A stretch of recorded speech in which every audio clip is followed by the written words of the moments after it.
I am Imani, 35 years old, and on the night of my birthday, my father looked me dead in the eye and handed me an eviction notice instead of a card.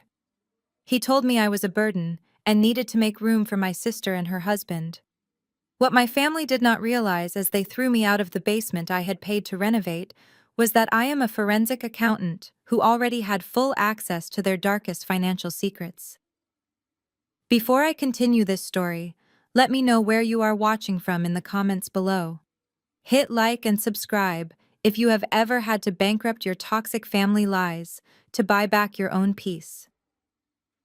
The dining room table was set with my mother's best china, the plates she only brought out when she wanted to impress the pastor or pretend we were old money.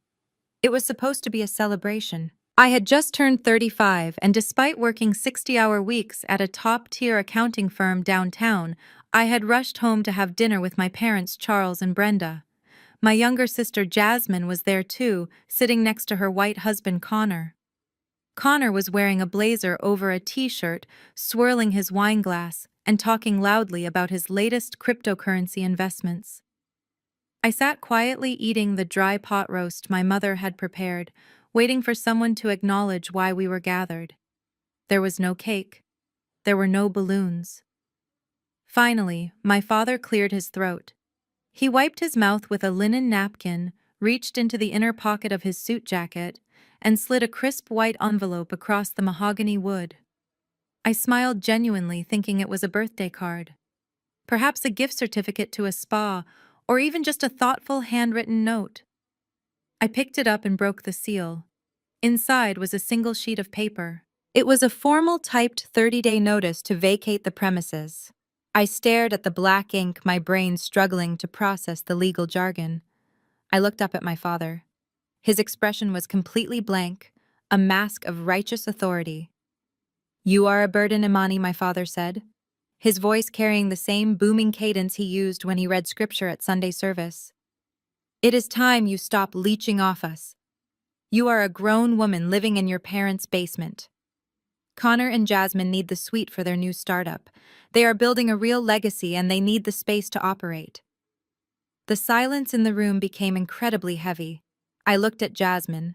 She was 32 years old, the undeniable golden child of the family, wearing a designer dress I knew for a fact was purchased on a maxed-out credit card. She had the decency to look down at her plate, but she did not say a word to defend me. Connor, however, leaned forward with a sickening smirk. "It is just business, Imani," he said, using that condescending tone he always reserved for me. "My new tech venture needs a dedicated headquarters. You are single. You have no kids. You can just go get a little apartment somewhere. You really do not need all that space down there anyway." My mother Brenda chimed in, her voice dripping with that toxic mix of maternal concern and absolute manipulation. "Do not be dramatic, Imani," she said, reaching over to pat my hand, though her grip felt more like a restraint. "We just need to prioritize Jasmine and her family right now. Lord knows we have let you stay here out of the goodness of our hearts. You should be grateful we gave you a roof over your head this long. It is your duty as the older sister to step aside and support Black wealth building." I sat in absolute silence, absorbing the sheer audacity of the people sitting around me. I did not scream. I did not cry. My chest felt tight, a familiar ache of being entirely unvalued by the people who shared my blood. But my mind immediately shifted into the cold, calculating gears of my profession. I was a forensic accountant. I spent my days tracking offshore accounts, finding hidden assets, and exposing corporate fraud. Numbers did not lie to me, even when my family did. As my mother spoke about the goodness of their hearts, I mentally tallied the receipts. 2 years ago, that basement was a damp, mold-infested storage space with exposed wiring and a cracked foundation. My parents had been facing code violations from the city. I was living in a beautiful loft downtown, but my mother begged me to move back home to help them. I gave up my lease. I hired the contractors. I paid $50,000 of my own hard-earned money to eradicate the mold, lay down premium hardwood floors, upgrade the plumbing, and install a state-of-the-art kitchenette and smart home system. I turned their toxic hazard into a luxury suite. And I did not just live there for free.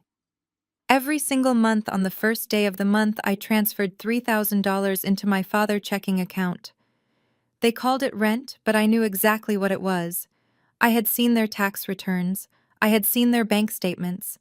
My father took early retirement 3 years ago because he wanted to play golf, and my mother spent her entire pension maintaining her status at the country club and buying lavish hats for church. My $3,000 was exactly the cost of their monthly mortgage and property tax. I was not leeching off them. I was the only structural pillar keeping this entire house out of foreclosure. "You want me to move out?" I said quietly, keeping my voice perfectly level. "Yes," Charles said, crossing his arms. "It is non-negotiable. You have 30 days to get your things out. And leave the appliances.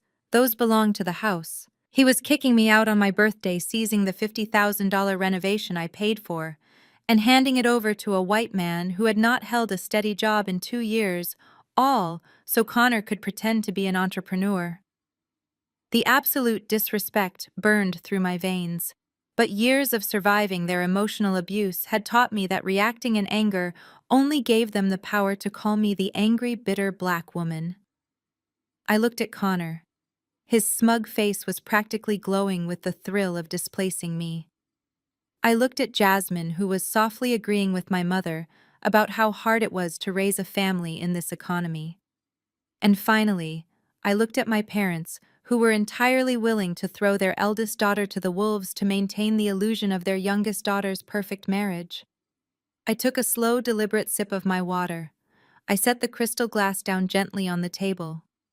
"Okay," I said. My mother blinked, clearly surprised by my lack of resistance. "Okay," she repeated. "Good. I am glad you are being mature about this, Imani. We knew you would understand." I stood up from the table. I smoothed down my skirt and picked up the 30-day notice, folding it neatly and placing it into my leather purse. "I will not need 30 days," I told them, my voice smooth and devoid of any emotion they could use against me. "I will be out by tonight. Enjoy your dinner." I turned my back on them and walked toward the basement stairs. My heart was pounding not with grief, but with a terrifying, liberating clarity. The strong black woman cape they had draped over my shoulders my entire life was heavy, suffocating, and woven entirely from their lies. Tonight, I was taking it off. They wanted to play a game of real estate and finances. They had no idea they had just challenged the house, and the house always wins. I descended the wooden staircase I had personally sanded and stained 2 years ago. The moment my feet hit the plush carpet of the basement suite, the heavy tension of the dining room faded, replaced by the quiet hum of my state-of-the-art air purifier. This was my sanctuary. I had designed every square inch of it. The custom-built oak bookshelves, the sleek leather sectional, the imported marble countertops in the kitchenette. It was a space built for peace, and now it was the prize my family thought they had successfully stolen. I pulled my 3 hard-shell suitcases from the walk-in closet. I did not throw things. I did not cry. My mind was executing a tactical retreat. I began folding my designer clothes, neatly packing my shoes, and separating my work documents. I was about 20 minutes into packing when I heard the soft, deliberate footsteps coming down the stairs. Jasmine pushed the frosted glass door open, her face arranged into a mask of exaggerated sympathy. She leaned against the doorframe, letting out a heavy sigh that was meant to sound supportive, but carried the distinct pitch of a performance. "I am really sorry, Imani," Jasmine said, crossing her arms and pouting. "You know how Dad gets when he makes up his mind. He is just really stressed about money right now, and Connor and I are on the verge of something huge. We really need this space." I kept my back to her, carefully placing my silk blouses into a packing cube. "I know exactly how he gets, Jasmine," I replied evenly. She walked further into the room, her eyes immediately darting away from me and scanning the furniture. I watched her reflection in the full-length mirror. She was not down here to comfort me. She was taking inventory. "Wow," she murmured, running her hand over my ergonomic standing desk. "You really went all out down here. It is actually perfect for a tech headquarters. Connor was just saying he needed a professional setup for his investor Zoom calls." She paused, waiting for me to offer it to her. When I remained silent, she cleared her throat and pushed further. Actually, Amani, since you are moving out so suddenly, it would probably be a huge hassle for you to move all this heavy furniture, and Connor could really use those dual-curved monitors for his coding. You are just going to a small apartment anyway, right? It would be a huge help to the family if you just left the desk setup and the electronics here. Consider it an investment in our future. I turned around and looked at my younger sister. She was standing there in a dress our parents paid for, asking to keep thousands of dollars of my equipment for her unemployed white husband, all under the guise of family solidarity. I will be taking my monitors, Jasmine, I said, zipping the first suitcase closed. They are company property. And the desk comes with me. Jasmine frowned, dropping the sympathetic sister act entirely. Her posture stiffened. Honestly, Amani, this is exactly why Dad called you a burden upstairs. You are always so selfish. Connor is trying to build a business that will take care of all of us. You make a six-figure salary and you have no husband and no children to provide for. It is time you stop being selfish and start supporting Black wealth. The sheer irony of her statement almost made me laugh out loud. She was demanding I forfeit my hard-earned assets to a white man who had never held a job for more than 6 months, and she was wrapping it in the language of community empowerment. It was a manipulative tactic she had perfected since childhood. Whenever she wanted something of mine, she made me feel like I was betraying the family if I said no. Connor is not Black, Jasmine, I stated calmly, looking her right in the eyes. And his cryptocurrency hobby is not Black wealth. It is a gamble. If he wants a dual monitor setup for his startup, he can use the business loan he was just asking Dad to co-sign for. Jasmine gasped, her face flushing with anger. You are just bitter because he chose me, she snapped, entirely missing the point as usual. Just leave the Breville espresso machine then. Mom said you are legally required to leave the appliances anyway. While she stood there fuming over a coffee maker, my attention shifted to the small fireproof safe bolted beneath my desk. Let her have her tantrum over the espresso machine. Let her think she was winning the battle for the basement. I had my eyes on the actual war.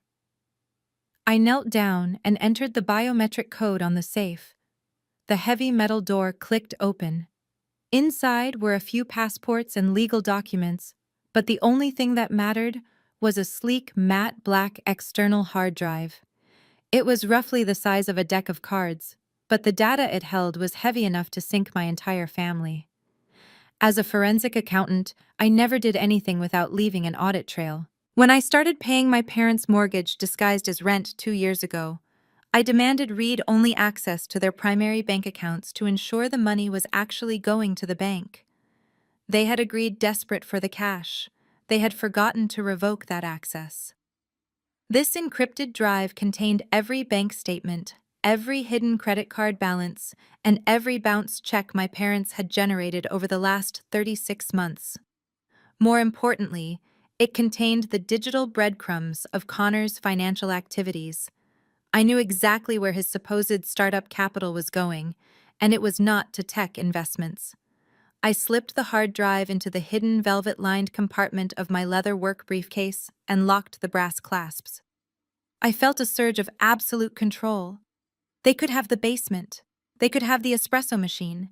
They had no idea I was walking out the door with the keys to their entire financial existence. I am taking the espresso machine, Jasmine, I said, standing up with my briefcase firmly in hand. I bought it. It leaves when I leave. Jasmine let out a dramatic groan, stomping her foot like a toddler.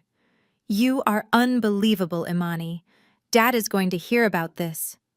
She spun on her heel and marched back up the stairs, eager to play the victim and report my lack of cooperation to our parents. I let her go. I finished packing the last of my shoes, zipped the final suitcase, and rolled them toward the door. I took one last look at the beautiful suite I had built. I pulled out my phone and disabled the smart lights, plunging the room into darkness. They wanted me gone tonight, so I was leaving. But I was not leaving as a victim. I was leaving as their auditor. I rolled my suitcases up the stairs one by one. The house was quiet now, the earlier tension replaced by a thick, awkward silence. My father was sitting in his leather recliner staring at the television without actually watching it. Jasmine and Connor were nowhere to be seen, likely already measuring the basement for their imaginary startup. My mother was waiting for me in the kitchen. She had poured herself a glass of wine and was leaning against the granite counter looking perfectly composed. I walked over and placed my silver house key on the marble island. The metallic clink sounded incredibly loud in the quiet kitchen. It was the sound of a chain finally snapping. My mother picked up the key, her manicured nails tapping against the metal. She let out a long, theatrical sigh, the kind she used during church testimony service. "I know this feels sudden, Imani," she said, her voice dripping with fake maternal sorrow. "But truly, this is for the best. It is a season of transition for our family. You have been so strong and we appreciate everything you did down there. But Jasmine needs her village right now. When you have your own husband and children one day, you will understand the sacrifices a mother has to make to ensure her family succeeds. We are praying for your next chapter." She reached out to hug me, a hollow performative gesture. I stepped back just enough to avoid her grasp. I did not give her the satisfaction of my tears, nor did I offer the angry outburst she was hoping for so she could play the victim. "Keep the espresso machine clean," I said evenly. "The warranty expires in 3 months." I turned and walked out the front door, leaving her standing there with her arms half raised. I loaded my bags into the trunk of my car, got into the driver's seat and drove away from the manicured lawns and the suffocating expectations of my childhood neighborhood. I did not look back in the rearview mirror. My parents assumed I was heading to a cheap motel off the highway, or maybe to crash on a friend's couch. They thought kicking me out was a punishment that would leave me desperate and humiliated. They had absolutely no idea that for the past 2 years I had been living a double life.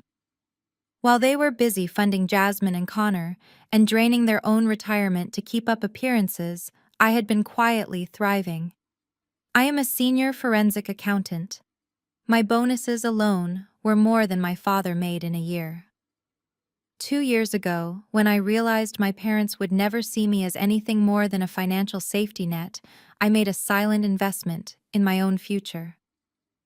I drove straight downtown, pulling up to a sleek, modern glass high-rise building overlooking the city skyline. The valet greeted me by name. I drove down into the private, secure underground parking garage and parked in my deeded spot. I owned a $2 million penthouse condo on the 34th floor. It was a space I had bought entirely in cash, a sanctuary of floor-to-ceiling windows, custom artwork, and absolute peace. I never told my family about it. I knew if my parents saw the marble bathrooms and the panoramic views, they would immediately demand I pay off their mortgage, or worse, expect me to move Jasmine and Connor into the guest suite. This was my soft life, completely insulated from their toxic chaos. I turned off the engine and took a deep breath, letting the leather seat support me. For the first time in 35 years, I was completely unburdened. I did not owe them a dime. I did not owe them my presence. Just as I reached for the door handle, the quiet cabin of my car was pierced by the sharp buzz of my phone. I pulled it out of my purse and glanced at the screen. It was an automated security alert from the national bank where my parents held their accounts. Because I used to manage their taxes and had set up their online banking years ago, I still had administrative monitoring access. It was a fail-safe I kept active just in case my parents ever became victims of a scam. I opened the secure app, my eyes scanning the bold red notification. Someone was attempting a wire transfer. The amount was $10,000. It was being pulled directly from Charles and Brenda's emergency savings, the very last account keeping them from total financial ruin. I checked the destination routing number and the authorized signature attached to the digital request. It was not my father.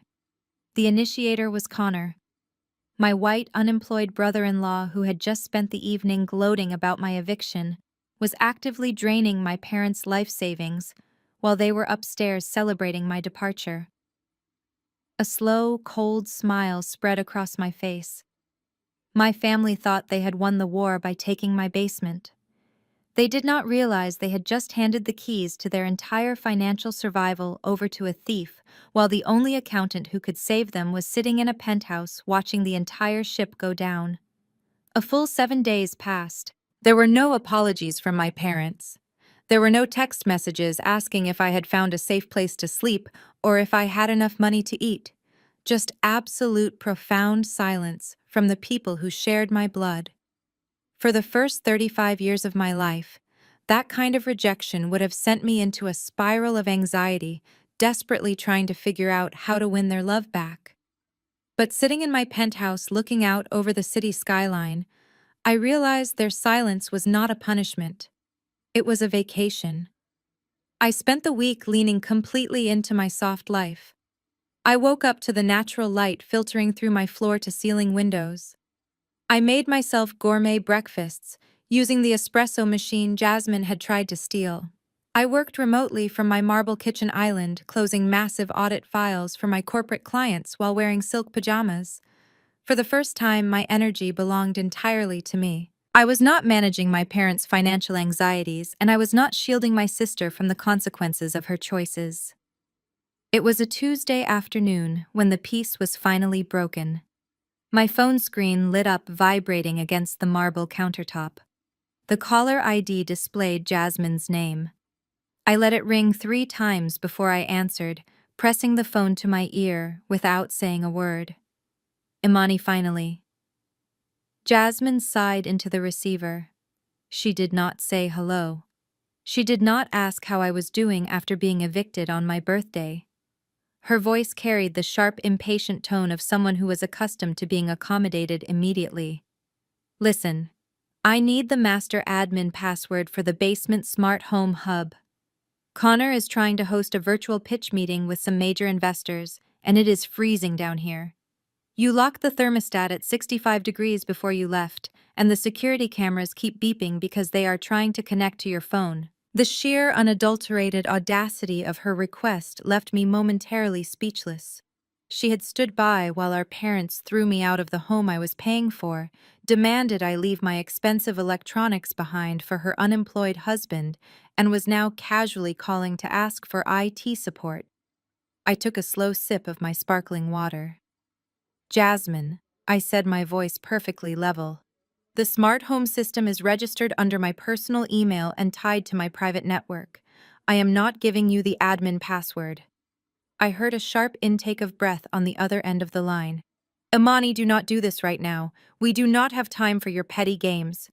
Connor needs the temperature raised, and he wants to use the integrated camera system for his Zoom call. Just text me the password. There is no game, I replied smoothly. The hardware belongs to the house, but the network belongs to me. If Connor wants a smart home, he can drive down to the electronics store, buy his own central hub, and install it himself. Jasmine let out a theatrical groan, the exact sound she used to make when we were teenagers, and she wanted our mother to come scold me. This is exactly why nobody wants to deal with you, Imani. You are always so difficult. You are literally hoarding a password just to punish us because you are bitter about the living situation. Bitter. The word hung in the air, incredibly ironic, considering I was currently looking out at a multi-million-dollar view while she was shivering in a basement. I am not bitter, Jasmine. I am just no longer responsible for your comfort. Well, you sound bitter. Jasmine snapped, her voice rising in pitch as she launched into her favorite defensive tactic. You have been acting jealous of me since the day Connor and I got married. You cannot stand the fact that I have a happy marriage and a man who actually takes care of me. You are just mad because you do not have a provider and you have to work yourself to the bone while my husband is building an empire for our family. I raised an eyebrow, leaning back in my plush velvet bar stool. An empire. That was certainly a creative way to describe stealing from our parents' retirement fund. Connor's tech business is booming. Imani Jasmine continued, completely unaware of the trap she was walking into. He is finalizing a massive round of funding this week. We are talking 6 figures. Once this deal closes, we are moving out of the basement and buying a mansion in the suburbs. So keep your stupid thermostat password. We will not even need it soon. We are doing better than ever. Booming. Doing better than ever. I listened to her brag, my mind instantly flashing back to the security alert I had received 7 days ago. The desperate failed digital attempt to siphon $10,000 from our parents' emergency savings account. The bank had flagged the transaction and temporarily frozen the account pending verification. I knew for a fact Connor had been spending the entire week sweating, unable to access the stolen funds he desperately needed to cover whatever massive debts he was hiding. If begging your in-laws' bank for an unauthorized withdrawal was his idea of booming, I would hate to see his definition of bankruptcy. Jasmine was living in an absolute delusion, entirely funded by the stolen equity of our parents' home and the lies of a mediocre white man who used her as a human shield. She wanted to hurt me by rubbing his imaginary success in my face.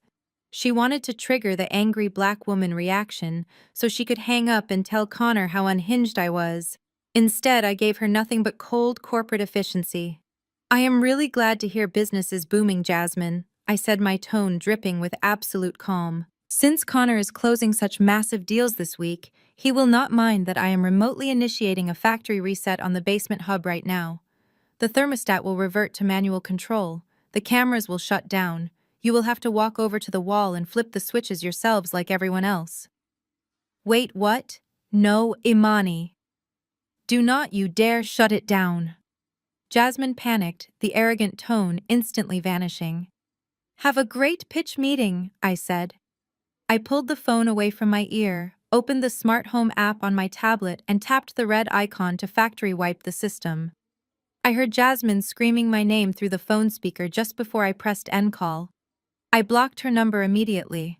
I set my phone face down on the marble counter, took a deep breath, and smiled. The financial storm was brewing over their heads, and they were too busy fighting over a thermostat to look up at the sky. They had absolutely no idea what was coming for them. 2 days after the smart home wipe, my phone chimed with a text message from my father. It was not an apology, nor was it an inquiry into my well-being. It was a directive. Family meeting at Capital Prime Steakhouse downtown, 7 o'clock tonight. Be there. I stared at the screen, letting out a soft laugh. Capital Prime was one of the most exclusive and expensive restaurants in the city. A single ribeye cost almost $100. My parents were currently operating on maxed-out credit cards and bouncing checks, yet my father was still trying to maintain the facade of a wealthy patriarch commanding his family. I knew exactly what this was. It was an ambush. I could have ignored the text, but ignoring them would imply I was hiding, and I had absolutely nothing to hide. I decided to attend, but I was going to do it on my terms. I spent 2 hours getting ready. I slipped into a tailored emerald green designer dress that hugged my curves perfectly. I wore my favorite gold statement jewelry and a pair of red bottom heels that clicked with absolute authority. My hair was styled in flawless silk-pressed waves. When I looked in the mirror, I did not see the discarded, burdened daughter they tried to leave in the basement. I saw a senior forensic accountant who held all the cards. I arrived at the restaurant exactly at 7. The maitre d' led me through the dimly lit mahogany-paneled dining room. I spotted them in a leather booth near the back. My father Charles was wearing his best Sunday suit. My mother Brenda had on her pearls and a stiff smile. And sitting across from them, looking entirely out of place in a wrinkled button-down shirt, was Connor. Jasmine was notably absent, probably playing the role of the stressed mother back at the house to add to the manipulation tactic. When I approached the table, the conversation immediately stopped. My mother looked me up and down, her eyes flashing with a mix of surprise and instant disapproval. She hated when I looked successful without her permission. "You are late," my father said, though the clock on the wall clearly read 7 exactly. "Have a seat." I slid into the plush leather booth opposite Connor. The table was already crowded with expensive appetizers, shrimp cocktail, Wagyu beef sliders, and 3 glasses of premium scotch. They were running up a tab they assumed I would eventually pay. "You look very flashy, Imani," my mother said, her tone laced with that familiar passive-aggressive venom. "We are here to discuss serious family business, not attend a fashion show." I picked up the linen napkin, ignoring her jab, and placed it on my lap. "I am here, Charles," I said, addressing my father directly by his first name. That alone made his jaw clench. "What is the business?" My father cleared his throat, trying to regain his position of authority. He reached into his leather briefcase and pulled out a thick manila folder. He opened it and slid a stack of stapled papers across the pristine white tablecloth. The document stopped right in front of my plate. I glanced down. It was a commercial business loan application from a mid-tier lending firm. The requested amount was $100,000. The primary borrower was listed as Connor, and right there on the bottom of the second page was a line for a guarantor. My name was already neatly typed beneath the blank signature line. Connor is on the verge of a massive breakthrough with his tech startup. My father began using his deep, authoritative voice. He has the vision and the drive, but because all his current capital is tied up in high-yield cryptocurrency investments, his liquid credit is temporarily frozen. The bank just needs a co-signer to release the funds. I stared at the paperwork. The sheer delusion was almost suffocating. "He just needs a signature," Connor chimed in, leaning forward with a smarmy, entitled smile. "With your corporate salary and credit score, they will approve it instantly. You will not even have to pay a dime, Imani. I will cover the monthly installments. It is just a formality so I can scale the business." I looked from Connor to my father, and then to my mother. "You invited me to a five-star steakhouse less than 2 weeks after throwing me out of my home on my birthday to ask me to co-sign a $100,000 loan for a man who does not even have a job. It is an investment in our family legacy," my father snapped, slamming his hand lightly on the table. "You have the means, Imani. God has blessed you with a good career. It is time you use those blessings to elevate your sister and her husband." My mother leaned in, resting her arms on the table. This was her favorite part, the emotional manipulation. She lowered her voice, trying to sound like a loving, concerned matriarch. "Be reasonable, Imani. Look at your life. You are 35 years old. You are unmarried. You have no children. What exactly are you spending your money on? Designer dresses and shoes. Jasmine is raising a family. She is building a home. You do not have the financial responsibilities that she has. It is your familial duty to help them get on their feet. When you finally settle down, if that ever happens, we will be there for you too. But right now, Jasmine needs this." The words were designed to cut me down to size. They were designed to make me feel inadequate, to remind me that in their eyes a black woman's worth was only tied to her ability to produce children and serve a man. My success, my education, my career, none of it mattered to them unless it could be liquidated to fund Jasmine's life. I did not break eye contact with my mother. I slowly pushed the loan application back across the table until it touched my father's water glass. "No," I said. The single word hung in the air, heavy and absolute. "Excuse me?" My father growled, his face reddening. "I said no," I repeated, keeping my voice calm and perfectly modulated. "I will not co-sign this loan. I will not put my name, my credit, or my hard-earned money on the line for Connor's imaginary startup." Connor scoffed, throwing his hands up in exaggerated frustration. "Imaginary. Just because you do not understand blockchain technology does not mean it is not a viable business model, Imani. You are just being spiteful because Jasmine asked for the basement." I turned my gaze to Connor. "You do not have a business model, Connor. You have a gambling addiction wrapped in tech buzzwords. You want my signature because no reputable bank on earth would hand $100,000 to a man whose credit is decimated. Your liquid assets are not tied up in crypto. They do not exist." Connor's face flushed a deep, angry red. He opened his mouth to argue, but I cut him off. "And as for my familial duty," I said, looking back at my mother, "my duty was fulfilled when I spent $50,000 making that basement livable. My duty was fulfilled when I handed over $3,000 a month just so you two could pretend you were not drowning in debt. My money is my own. I am not funding a lifestyle that none of you can afford." My father was furious now. He leaned across the table, pointing a thick finger at my face. "You ungrateful, selfish girl. We gave you everything. We raised you.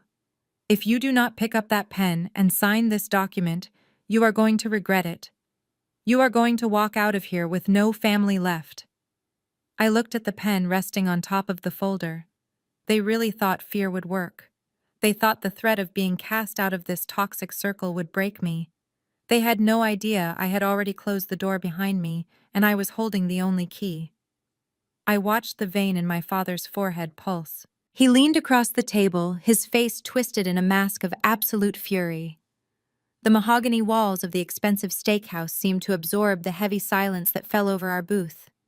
He was not used to being told no. For 3 decades, his word had been absolute law in our household. He governed our family with a rigid, authoritarian hand, constantly using the Bible and his position as head deacon at Mount Zion Baptist Church as weapons to enforce compliance. "Do you have any idea what you are doing, Imani?" My father hissed, his voice a low and dangerous rumble that carried across the white tablecloth. "If you walk out of here without signing that paper, I will make sure everyone knows exactly who you are. I will stand before the congregation this Sunday. I will tell Pastor Davis, the elder board, and every single family we have known for 20 years that my eldest daughter has turned her back on her own flesh and blood. You will be a pariah. The entire community will know you abandoned us. You will be a complete disgrace to the family name." My mother sat perfectly still next to him, her hands folded neatly in her lap. She did not try to calm him down. She simply watched me with cold, calculating eyes, waiting for the immense social pressure of the Black church community to break my spirit. In our circle, your reputation at church was everything. To be publicly shamed from the pulpit was the ultimate excommunication.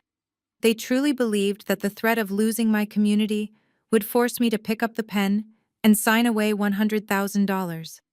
Sitting across from me, Connor took a slow sip of his imported scotch. He adjusted the cuffs of his wrinkled shirt and let out a soft, condescending chuckle. He was thoroughly enjoying the show. He loved watching Black family dynamics implode, especially when it benefited him. "Listen to your father," Imani. Connor said, a smug smile playing on his lips. "You really do not want to blow up your whole life and humiliate your parents over a simple signature. It is just a piece of paper. I am going to make the payments anyway. Do not be so dramatic. Just sign the document and we can all go back to enjoying this beautiful dinner." I looked at Connor. I looked at the sheer, unadulterated entitlement radiating from his mediocre existence. He had stolen from my parents, forged signatures, and was actively driving them into foreclosure. Yet he sat there acting like the voice of reason. He felt completely protected by the shield of my parents' desperate need to maintain their image. I did not argue. I did not raise my voice or defend my character. I simply raised my right hand and caught the attention of our waiter, a young man who had been nervously hovering near the wine station, clearly aware of the tension radiating from our booth. The waiter hurried over holding a sleek black leather checkbook. "Will there be anything else for the table this evening?" he asked, his eyes darting between my furious father and my perfectly calm face. "No," I said smoothly. "We are finished here. I will take the check."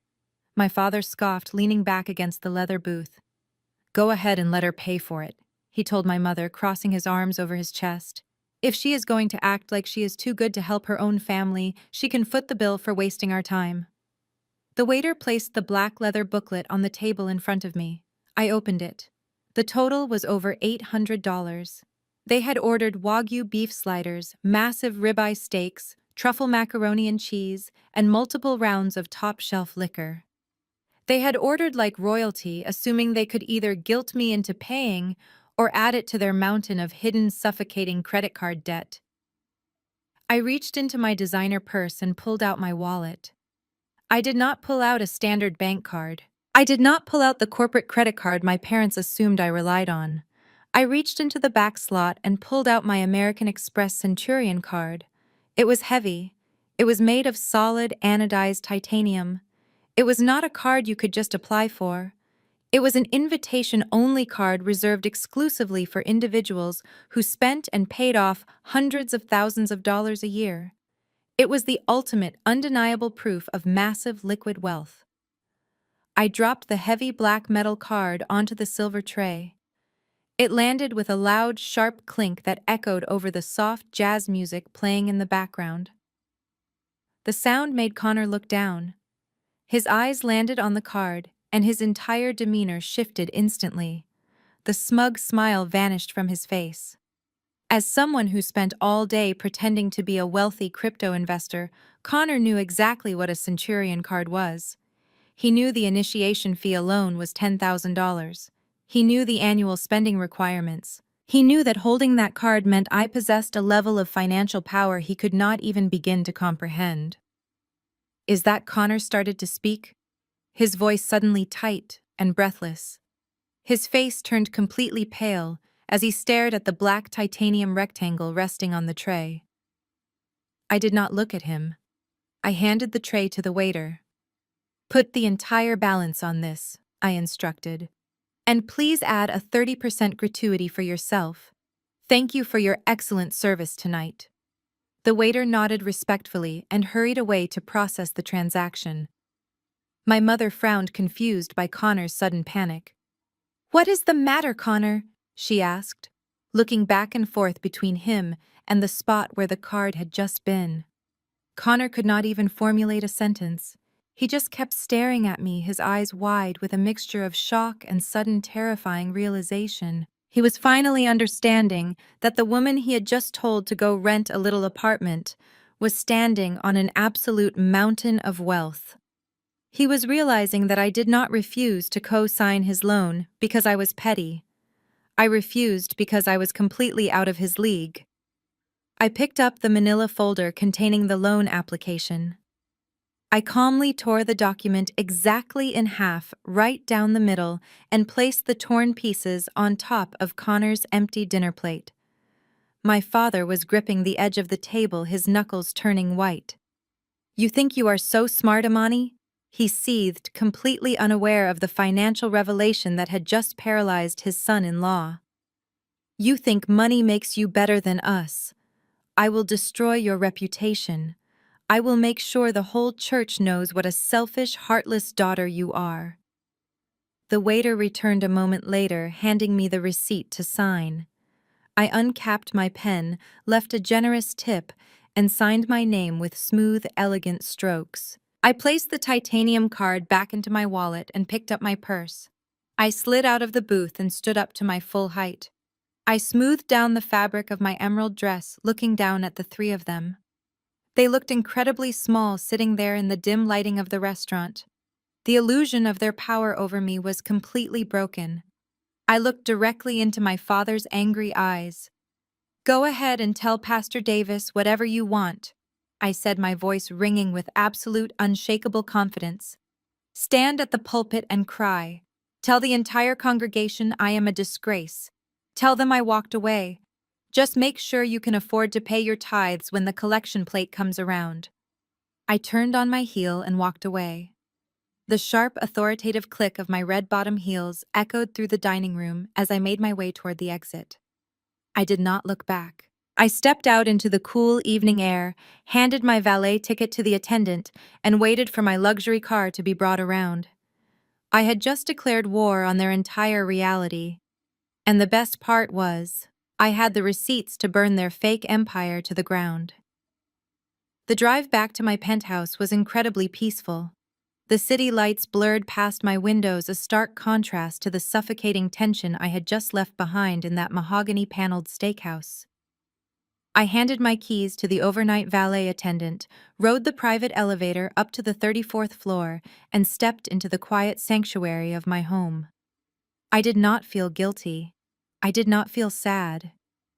I felt the absolute razor-sharp clarity of a woman who had finally stopped playing a rigged game. I kicked off my red-bottom heels, leaving them neatly by the door. I walked into the kitchen, poured myself a glass of sparkling water, and headed straight down the hallway to my home office. This was where I did my real work. My corporate firm paid me a massive salary to track missing millions for Fortune 500 companies, but tonight I was taking on a pro bono case. Tonight I was auditing my own family. I sat down in my ergonomic leather chair and pressed the power button on my custom-built workstation. Three massive curved monitors hummed to life, illuminating the dark room with a cool blue glow. I reached into my leather briefcase and pulled out the matte black external hard drive I had rescued from the basement safe on the night they kicked me out. I plugged it into the secure port on my tower and typed in my 32-character decryption password. The drive mounted, displaying dozens of neatly organized folders. This was the financial heartbeat of my parents' entire existence. I opened the master ledger, a comprehensive spreadsheet I had started 3 years ago when I first took over their tax preparation. But I did not just want historical data. I needed the real-time numbers. Using the administrative access I still possessed, I securely logged into my parents' primary banking portal. The dashboard loaded, and the reality of their situation immediately painted a grim picture. Their joint checking account was overdrawn by $400. Their emergency savings, the one Connor had tried to tap into a week ago, was completely frozen. But those were just the surface accounts. I needed to see the deep reserves. I clicked over to my father's retirement portfolio. For 30 years, Charles had worked a stable corporate management job. He was incredibly proud of his $450,000 401k plan. He used to brag about it at church barbecues, positioning himself as a man of great financial wisdom. When the page refreshed, I actually gasped. The balance was completely decimated. It sat at a pathetic $12,000. I leaned closer to the monitor, my eyes scanning the transaction history. My father had been making massive early withdrawals, happily paying the astronomical tax penalties just to liquidate the cash. There was a wire transfer for $50,000 in March, another for $30,000 in June, a massive pull of $80,000 in September. Every single withdrawal was followed immediately by an outbound wire transfer. I clicked on the destination details for the outgoing wires. Every single penny had been sent to a commercial checking account registered to an entity called Apex Digital Innovations, LLC. This was Connor's supposed tech startup, the empire Jasmine claimed he was building. The business my parents were happily sacrificing their golden years to fund, while they looked me in the eye and called me a financial burden. I opened a new tab and pulled up the Delaware Division of Corporations database. Fraudsters and fake entrepreneurs loved registering their shell companies in Delaware because of the corporate privacy laws, but as a forensic accountant, I knew exactly how to pierce the corporate veil. I ran a search for Apex Digital Innovations. The registration documents populated on my screen. Connor was listed as the sole managing member. I cross-referenced the business address. It was not a sleek downtown office building or a collaborative tech incubator. It was a rented mailbox inside a retail shipping store situated in a strip mall 2 towns over. I dug deeper, pulling the state tax filings and employment records. Apex Digital Innovations had absolutely no business license in our home state. They had never filed a single payroll tax return. They had 0 registered employees. There was no proprietary software, no patent applications, no server hosting fees. There was absolutely no product. The startup was a ghost. It was nothing but a hollow shell designed to catch the money falling from my parents' retirement accounts. But the money did not stay in the LLC checking account. A shell company is just a funnel. I needed to see where the water was flowing. I utilized a specialized software tool my firm used for tracing digital assets. I input the routing data from Connor's business account. The pattern was immediate and incredibly aggressive. The moment my father wired $40,000 or $50,000 into the Apex account, Connor would execute a series of smaller, staggered transfers to a popular mainstream cryptocurrency exchange. This was where Connor thought he was being clever. He assumed that once the money was converted into Bitcoin or Ethereum, it became invisible to traditional banking audits.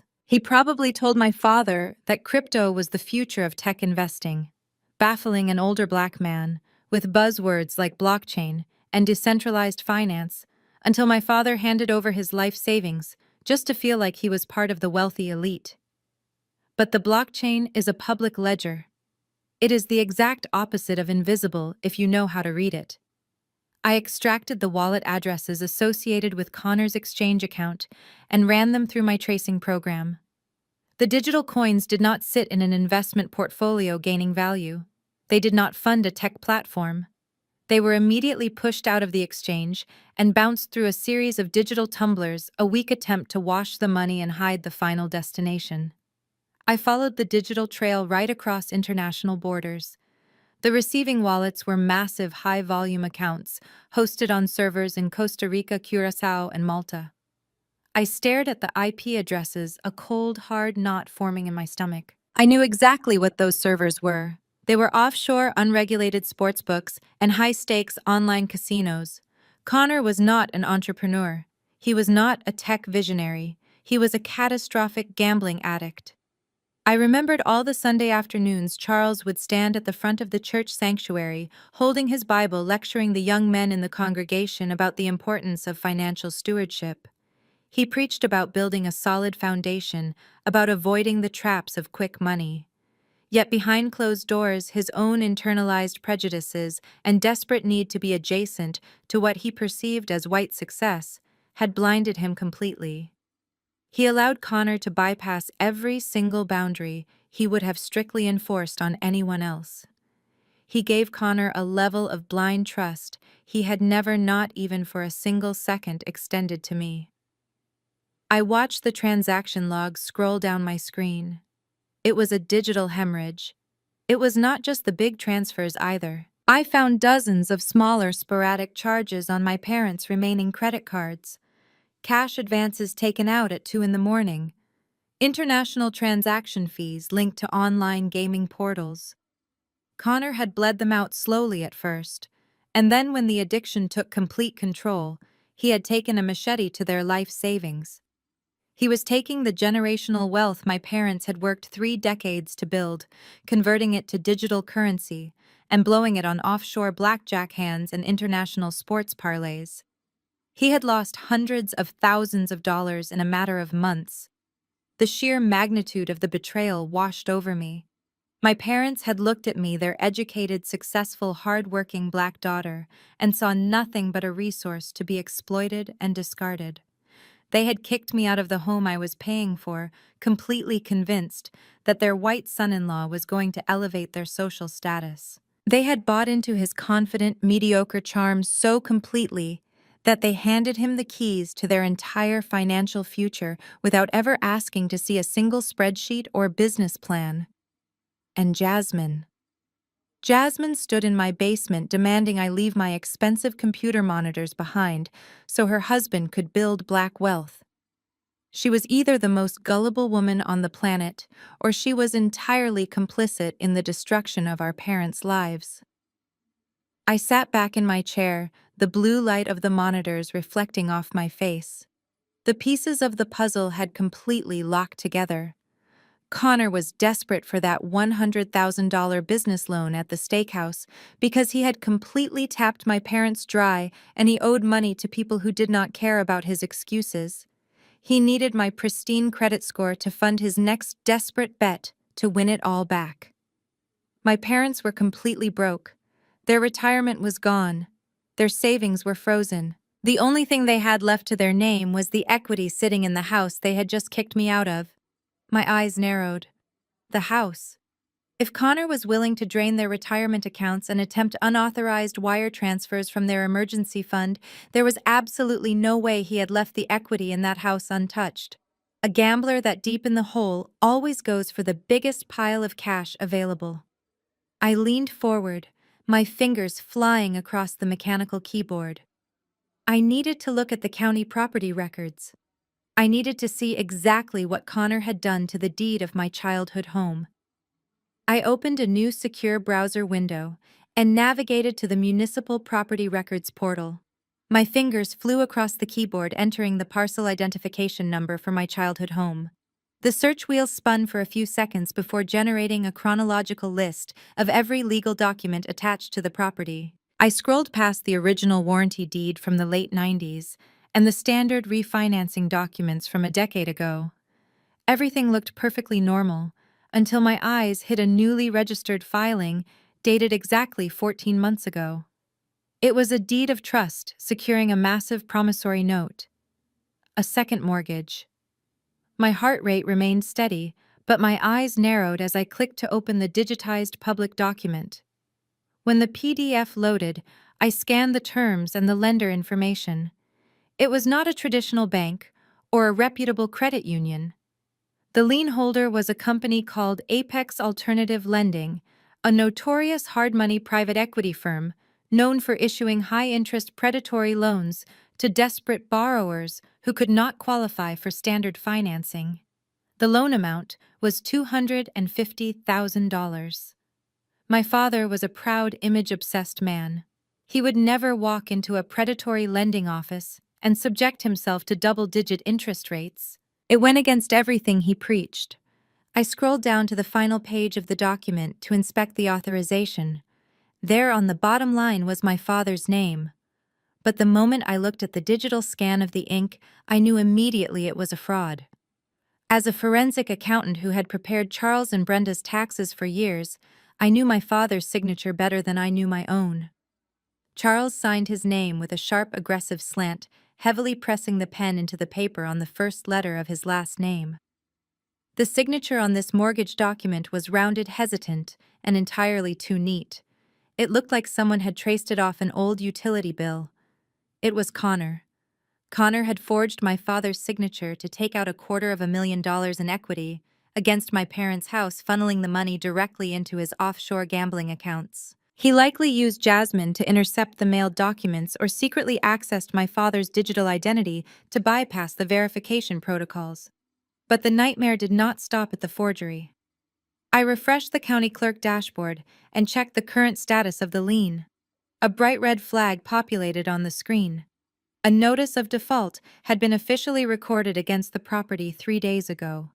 The predatory loan was 60 days delinquent. The grace period was completely exhausted.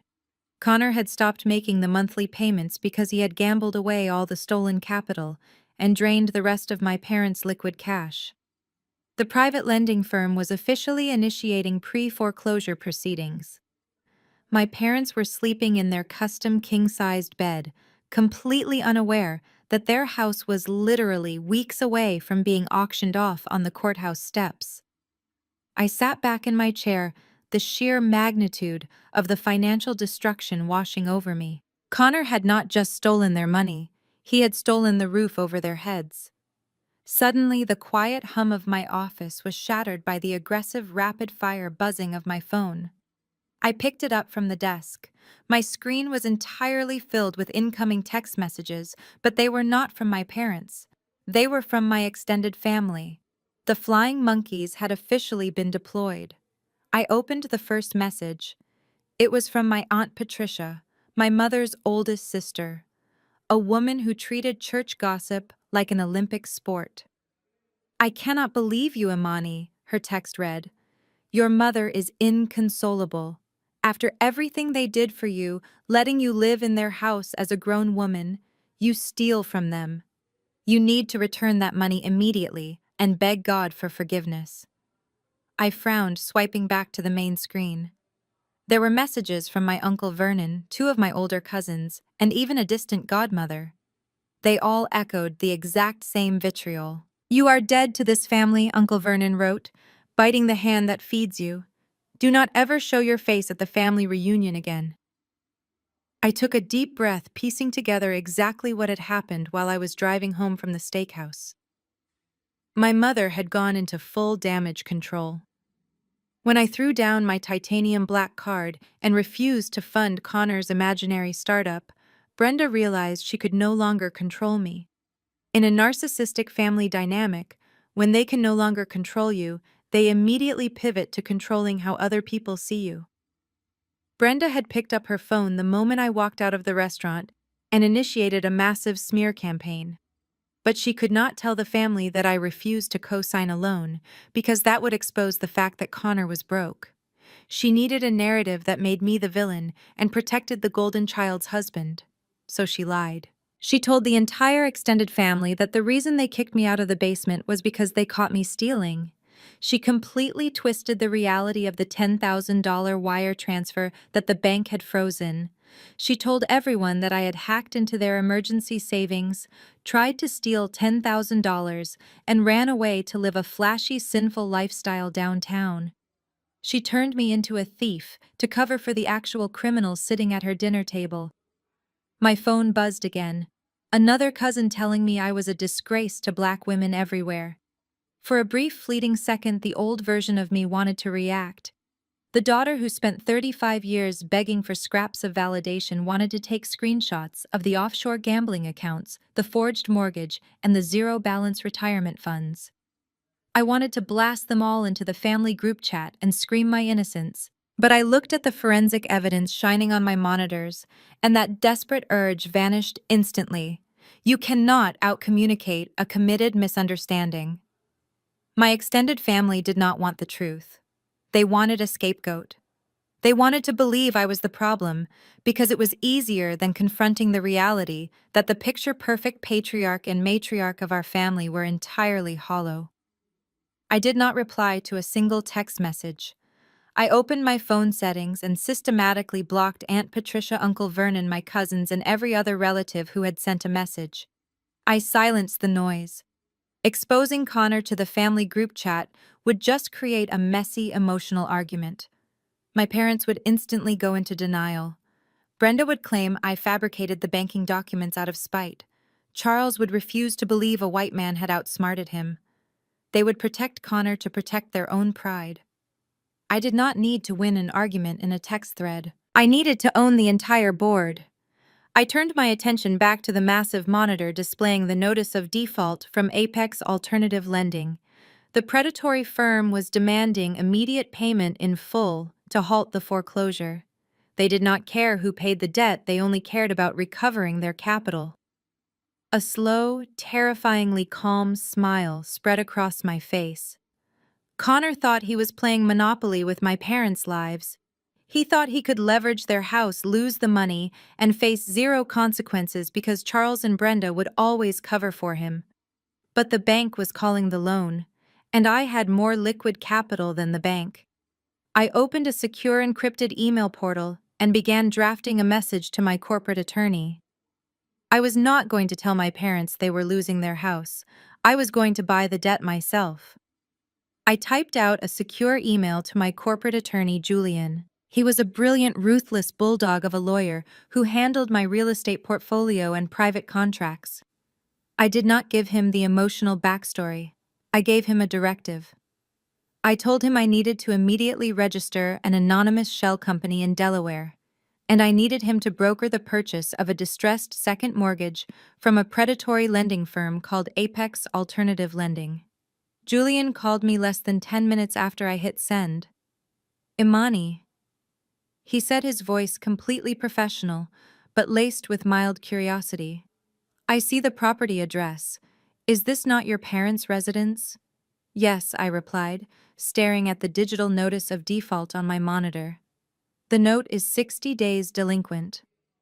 The primary borrower forged the authorization signature and the lender is actively initiating foreclosure. I want to buy the paper. Julian paused for a moment, his legal mind quickly calculating the implications. If you just want to save the house, you can simply pay off the arrears to bring the account current. You do not need to buy the entire debt. I do not want to save the house, Julian. I stated, my voice as cold as absolute zero. If I pay off the arrears, the person who forged the signature gets away with it and my parents will just let him leverage the house again.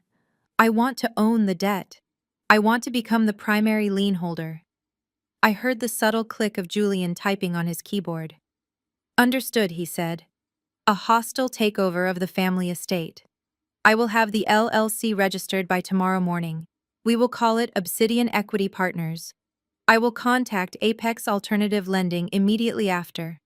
Since the debt is non-performing and heading into a messy legal foreclosure, they will be thrilled to offload it for cash. Get your funds ready. I hung up the phone and opened my private investment portfolio. $250,000 was a massive amount of money. For my parents, it was a life-destroying debt. For Connor, it was a mountain of stolen capital thrown into the void of an offshore casino. But for me, it was simply a strategic reallocation of liquid assets. I authorized the liquidation of $250,000 from my high-yield money market account, moving it directly into the escrow account Julian had established. I did not feel a single ounce of hesitation. I was not buying my parents' love. I was buying absolute undeniable leverage. The process moved with terrifying speed. Hard money lenders like Apex Alternative Lending are not traditional banks. They do not care about customer service or community relations. They operate purely on profit and risk mitigation. When Julian approached them the following afternoon representing an anonymous corporate buyer willing to pay the full principal balance in cash to acquire a toxic defaulting asset, they did not ask questions. They drafted the assignment of the deed of trust within hours. For 3 days, I worked from my penthouse sipping matcha lattes and auditing corporate accounts while Julian handled the legal warfare in the background. My parents remained completely silent, assuming their smear campaign had successfully isolated me. They thought I was sitting in some cheap apartment drowning in guilt and shame, completely destroyed by the loss of my family. On Friday morning, my phone chimed with a secure encrypted file transfer from Julian. The subject line simply read, "Transaction complete." I opened the attached PDF. It was a fully executed, legally binding assignment of deed of trust. Apex Alternative Lending had officially transferred the promissory note and the mortgage lien to Obsidian Equity Partners. The document had already been electronically filed and recorded with the county clerk's office. I sat back in my chair and stared at the digital signatures. The sheer gravity of what I had just accomplished settled over me. I had completely flipped the power dynamic of my entire bloodline. My parents had kicked me out of their basement on my birthday, treating me like a worthless squatter. They had demanded I leave my belongings behind. They had allowed my unemployed brother-in-law to mock my single status and my career. They had threatened to ruin my reputation in our community if I did not finance their delusions. And now legally and undeniably, I owned the roof over their heads. I was no longer just their daughter. I was the bank. If they missed a single payment, which I knew for a fact they would, I had the absolute legal authority to evict them, seize the property, and throw their entire fake empire into the street. The irony was so exquisite, I could taste it. I picked up my phone, planning to pour myself a glass of expensive champagne to celebrate my new real estate acquisition. But before my thumb could unlock the screen, a new notification pushed its way through my banners. It was not a text message from a flying monkey aunt, or a demanding email from my father. It was an alert from TikTok. My best friend Maya had sent me a direct link to a video with an urgent capitalized message attached. "You need to see this right now. She is going viral." I felt a sudden sharp prickle of irritation. I tapped the link and the TikTok app immediately launched on my phone. The screen filled with my sister Jasmine's face. She was sitting in the newly renovated basement suite, the exact space I had paid $50,000 to rebuild. The lighting was perfectly adjusted to make her look pale, exhausted, and deeply traumatized. She was wearing no makeup, a strategic choice designed to weaponize her tears. And she was crying. Real, heavy, theatrical tears streaming down her face. The video title was superimposed over her forehead in bold white text. "How My Sister Destroyed Our Black Family." I pressed play, the volume filling the quiet space of my office. "Hey guys," Jasmine started, her voice trembling perfectly. "I never thought I would have to make a video like this. But my family is completely broken, and I just need a safe space to talk about financial abuse." She paused to wipe a tear from her cheek, staring soulfully into the camera. "A lot of you know, we have been trying to get a tech startup off the ground to build generational wealth for our community. What you do not know is that my older sister, who makes a massive corporate salary, has been secretly draining my elderly parents' savings accounts. She hacked into their emergency fund last week and tried to steal $10,000. When my father confronted her, she laughed in his face, packed her designer bags, and abandoned them.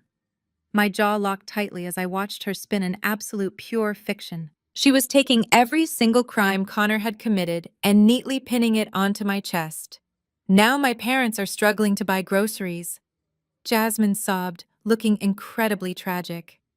She left us with massive utility bills, and she is out there living her best life downtown, refusing to even speak to the people who raised her. It just hurts so much to see someone you love turn their back on their own village just because they got a little bit of money. Black women are supposed to protect each other, but she destroyed us. Please be careful who you trust, even if it is your own blood. I checked the engagement metrics at the bottom of the screen. The video had been posted 4 hours ago. It already had 200,000 views, 40,000 likes, and thousands of comments. I clicked on the comment section. It was an absolute bloodbath.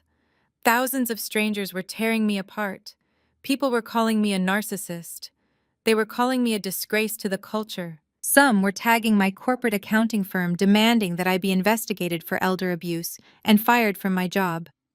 A few large community influencer pages had already stitched the video, using it as a talking point about toxic family members and the dangers of financial greed.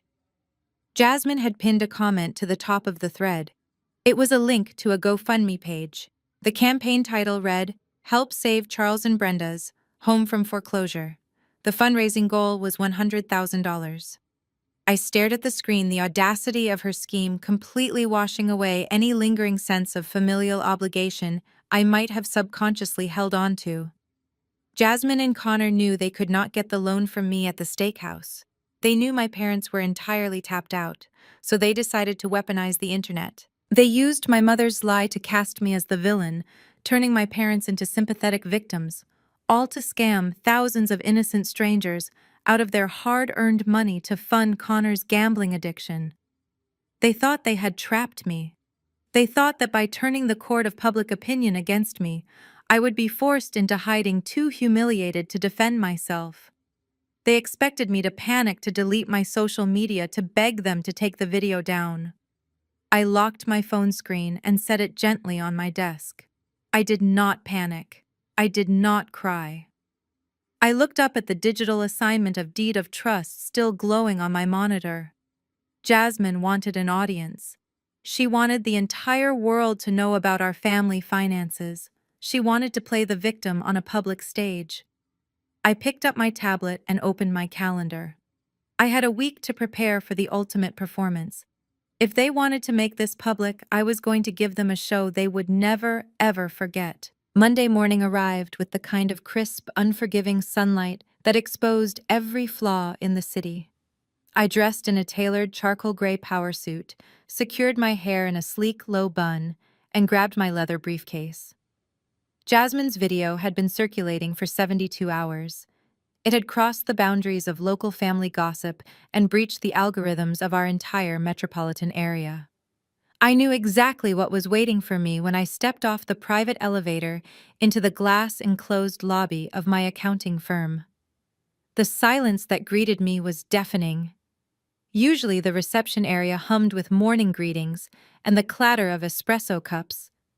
Today, the administrative assistants abruptly stopped talking the second my red-bottom heels clicked against the Italian marble floor. I walked past the glass-walled conference rooms and felt the weight of a dozen sideways glances.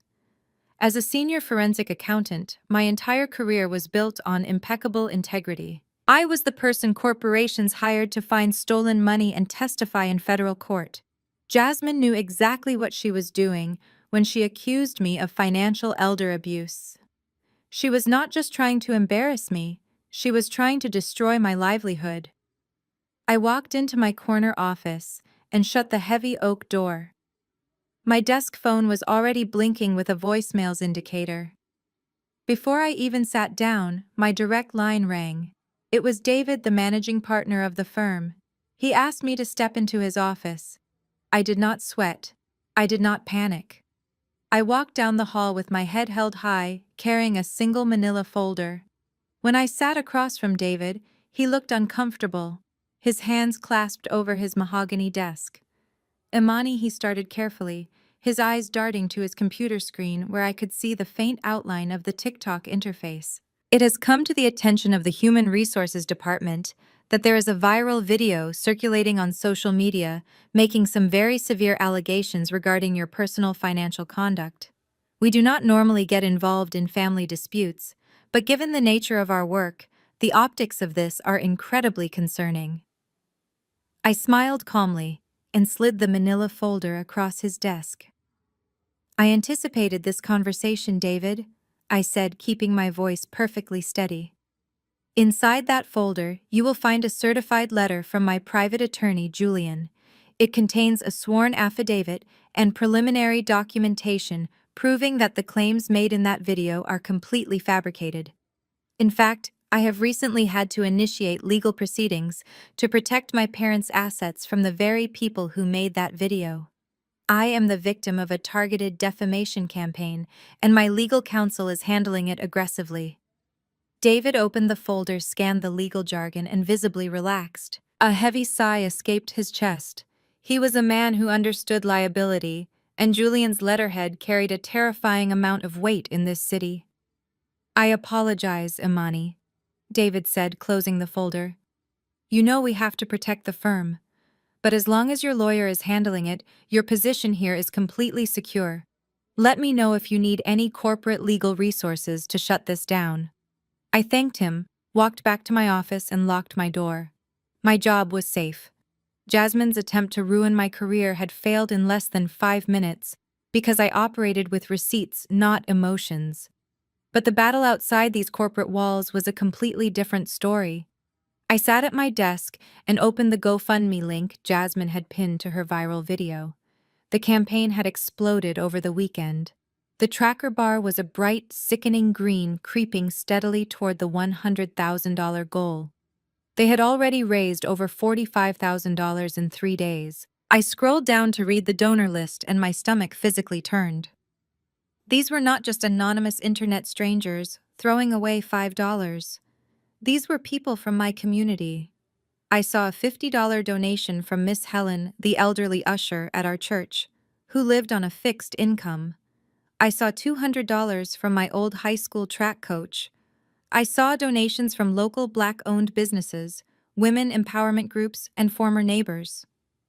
The comments attached to the donations were agonizing to read. They wrote messages of solidarity, completely unaware they were being milked. They said things like, "Praying for your parents." "Jasmine, it breaks my heart to see Black elders taken advantage of." Another wrote, "Stay strong." "Connor, real men protect their families. We are rooting for your business." It was a masterclass in manipulation. Jasmine had weaponized the collective trauma and empathy of our community. She knew that Black folks deeply respected their elders and fiercely despised anyone who exploited them. She had painted my parents as helpless, impoverished victims and presented Connor as the struggling, honorable patriarch trying to save them. She was taking money from people who actually worked for a living, people who trusted our family, and funneling it directly into Connor's pockets. And the most disgusting part was that none of this money was going to save the house. Not a single dime of that GoFundMe would ever touch a mortgage payment or an emergency fund. I knew Connor. The moment that money hit his account, it would be wired straight to an offshore sportsbook to chase his losses. He was literally crowdsourcing his gambling addiction using my face as the villain. My cell phone vibrated with a text from my best friend Maya. She sent a screenshot of a local community social media group where my name was being dragged through the mud by women I had known since childhood. "They are planning to protest outside your building," Imani, Maya texted, her words frantic. "Jasmine just posted an update saying you refused to answer her calls and that Charles is skipping his blood pressure medication because you froze their accounts. You need to put out a statement. You need to defend yourself. This is getting dangerous." I read Maya's message, understanding her panic. In the court of public opinion, silence is almost always interpreted as guilt. When you are being publicly attacked, the natural human instinct is to immediately scream the truth, to post the bank statements, to go live on social media, and beg the world to believe you. But I was not going to play Jasmine's game. If I posted a rebuttal online, it would just turn into a digital shouting match. My parents would double down on their lies to save face. The internet would divide into sides analyzing the drama for entertainment, while Connor quietly withdrew the GoFundMe cash and disappeared. No social media was an amateur's battlefield. I was going to handle this the way wealthy, powerful people handled their enemies. I was going to let them build their house of cards as high as possible. I was going to let them collect the money, soak up the sympathy, and stand at the absolute peak of their fake victorious mountain. Because the higher they climbed, the more devastating the fall would be when I pulled the foundation out from under them. I texted Maya back. Let them talk. I am not posting a statement. Just be ready for next weekend. I closed the GoFundMe tab on my computer browser, the disgust I felt morphing into a cold, calculated focus. Jasmine had successfully made me the most hated woman in our community. But she had made one critical miscalculation.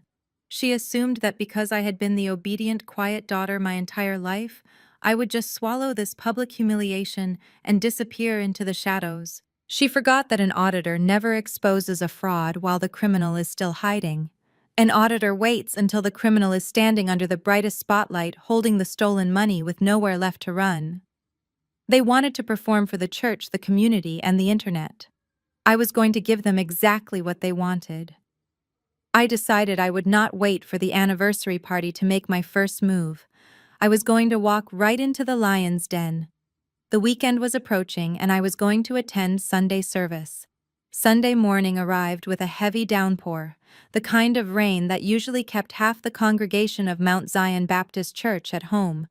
But I knew my family would be there. For my father, church attendance was not about spiritual nourishment. It was a weekly public relations campaign. I stood in my massive walk-in closet and carefully selected my armor for the morning. I did not choose something dark or modest to blend into the background. I chose a tailored, pristine ivory white suit with wide-leg trousers and a silk blouse. I paired it with gold jewelry and a pair of white designer heels. I looked like a woman who was entirely at peace, completely untouched by the digital mob my sister had unleashed upon me over the weekend. I drove my car into the church parking lot right as the opening hymns were beginning. The sanctuary of Mount Zion was massive with towering stained glass windows and rows of polished oak pews. As I pushed open the heavy wooden double doors and stepped into the carpeted foyer, the atmosphere shifted instantly. The two head ushers women, who had known me since I was a little girl in ruffled socks, stopped mid-sentence. Their eyes widened, scanning my outfit and taking in my calm demeanor. Thanks to Jasmine's viral video, I was currently the most famous villain in our community. They fully expected me to be hiding in shame. Instead, I handed them my wet umbrella with a polite smile, took a church bulletin, and walked straight through the center doors into the main sanctuary. The choir was swaying in their purple robes, singing a joyful gospel track, but the music faded into white noise as I made my way down the center aisle. I could feel the weight of 100 pairs of eyes locking onto me. Whispers erupted from the pews like a sudden gust of wind. People were elbowing their spouses, pointing discreetly, and murmuring about my audacity. I did not sit in the back row. I did not hide in the balcony. I walked all the way to the front. My family claimed their usual territory in the second row, the prime real estate reserved for the most influential members of the church. My father, Charles, was wearing his sharpest deacon suit, sitting tall and looking incredibly solemn. My mother, Brenda, was sitting next to him, holding a lace handkerchief, playing the role of the exhausted, heartbroken matriarch. Jasmine and Connor sat on the end of the pew. Jasmine was wearing a modest dark dress, leaning her head on Connor's shoulder to project the image of a fragile wife relying on her strong husband. I stepped into the third row directly behind them and sat down. The soft rustle of my silk blouse was enough to make my father turn his head. When Charles saw me sitting less than 3 feet behind him, his jaw actually dropped. He blinked rapidly, his rigid posture instantly crumbling into visible panic. He nudged my mother. Brenda slowly turned around, her eyes widening in absolute horror. She quickly pulled her lace handkerchief to her chest, as if my presence alone was a physical assault. "Good morning," I whispered softly, offering them both a serene, unbothered smile. Jasmine whipped her head around her face, instantly contorting with silent rage. She had spent the last 3 days telling the internet that I was a monster who had abandoned them to starve, and here I was glowing with health and wealth, sitting right behind her in the house of the Lord. Connor refused to look back at me. He just stiffened his shoulders and stared intensely at the pulpit. The choir finished their song and Pastor Davis stepped up to the heavy wooden podium. Pastor Davis was a charismatic, booming speaker who had been running the church for 20 years. He and my father played golf together every other Wednesday. I knew for a fact that Charles had spent hours in the pastor's office this week, feeding him the exact narrative he wanted the congregation to hear. Pastor Davis adjusted his microphone and looked out over the crowd. His eyes locked directly onto me for a fraction of a second before he looked away, his expression turning grave and theatrical. "Church family." Pastor Davis began, his voice echoing through the massive speakers. "Today the Lord has placed a heavy burden on my heart. We are going to deviate from our scheduled scripture. Today we need to talk about the decay of the modern family. We need to talk about the spirit of greed that is capturing our youth and tearing apart the sacred bonds of blood." A chorus of soft amens rippled through the congregation. My mother let out a loud, exaggerated sigh, dabbing her completely dry eyes with her handkerchief. "We raise our children with the sweat of our brows," Pastor Davis preached, his voice rising in volume and intensity. "We put roofs over their heads. We make sacrifices so they can go to those fancy corporate colleges and get those big downtown jobs. And how do some of them repay us? With arrogance, with cold hearts. They get a little bit of money, they get a fancy car, and suddenly they are too good for the village that raised them." The entire sanctuary was buzzing now. Everyone knew exactly who he was talking about. Half the church had probably donated to Jasmine's fake GoFundMe campaign. "The Bible tells us to honor our father and our mother," the pastor shouted, slamming his hand against the pulpit. "But we have ungrateful daughters out here abandoning their blood. We have children hoarding their wealth while their elderly parents suffer. They hack into bank accounts. They run away from their responsibilities. They let the devil replace their family loyalty with selfish pride. Let me tell you something, church, all the money in the world will not buy you a seat in heaven when you have crushed the hearts of the parents who gave you life." It was a masterfully manipulative performance. It was a direct, targeted assassination of my character, wrapped in the protective armor of a Sunday sermon. For any other woman, the sheer psychological pressure of being publicly shamed by a spiritual authority figure in front of her entire community would have been unbearable. It was designed to break me. It was designed to make me stand up, run down the aisle in tears, and beg my parents for forgiveness just to stop the public humiliation. I did none of those things. I crossed my legs, smoothed the crisp fabric of my ivory trousers, and sat perfectly still. I did not bow my head in shame. I kept my chin elevated, my posture completely relaxed, and my eyes locked directly on Pastor Davis. I maintained a soft, unblinking, incredibly calm smile on my face. The power of my absolute stillness began to suffocate them. When Pastor Davis looked down at me, expecting to see a broken, weeping sinner, he instead saw a forensic accountant who knew the exact balance of his church's offshore building fund.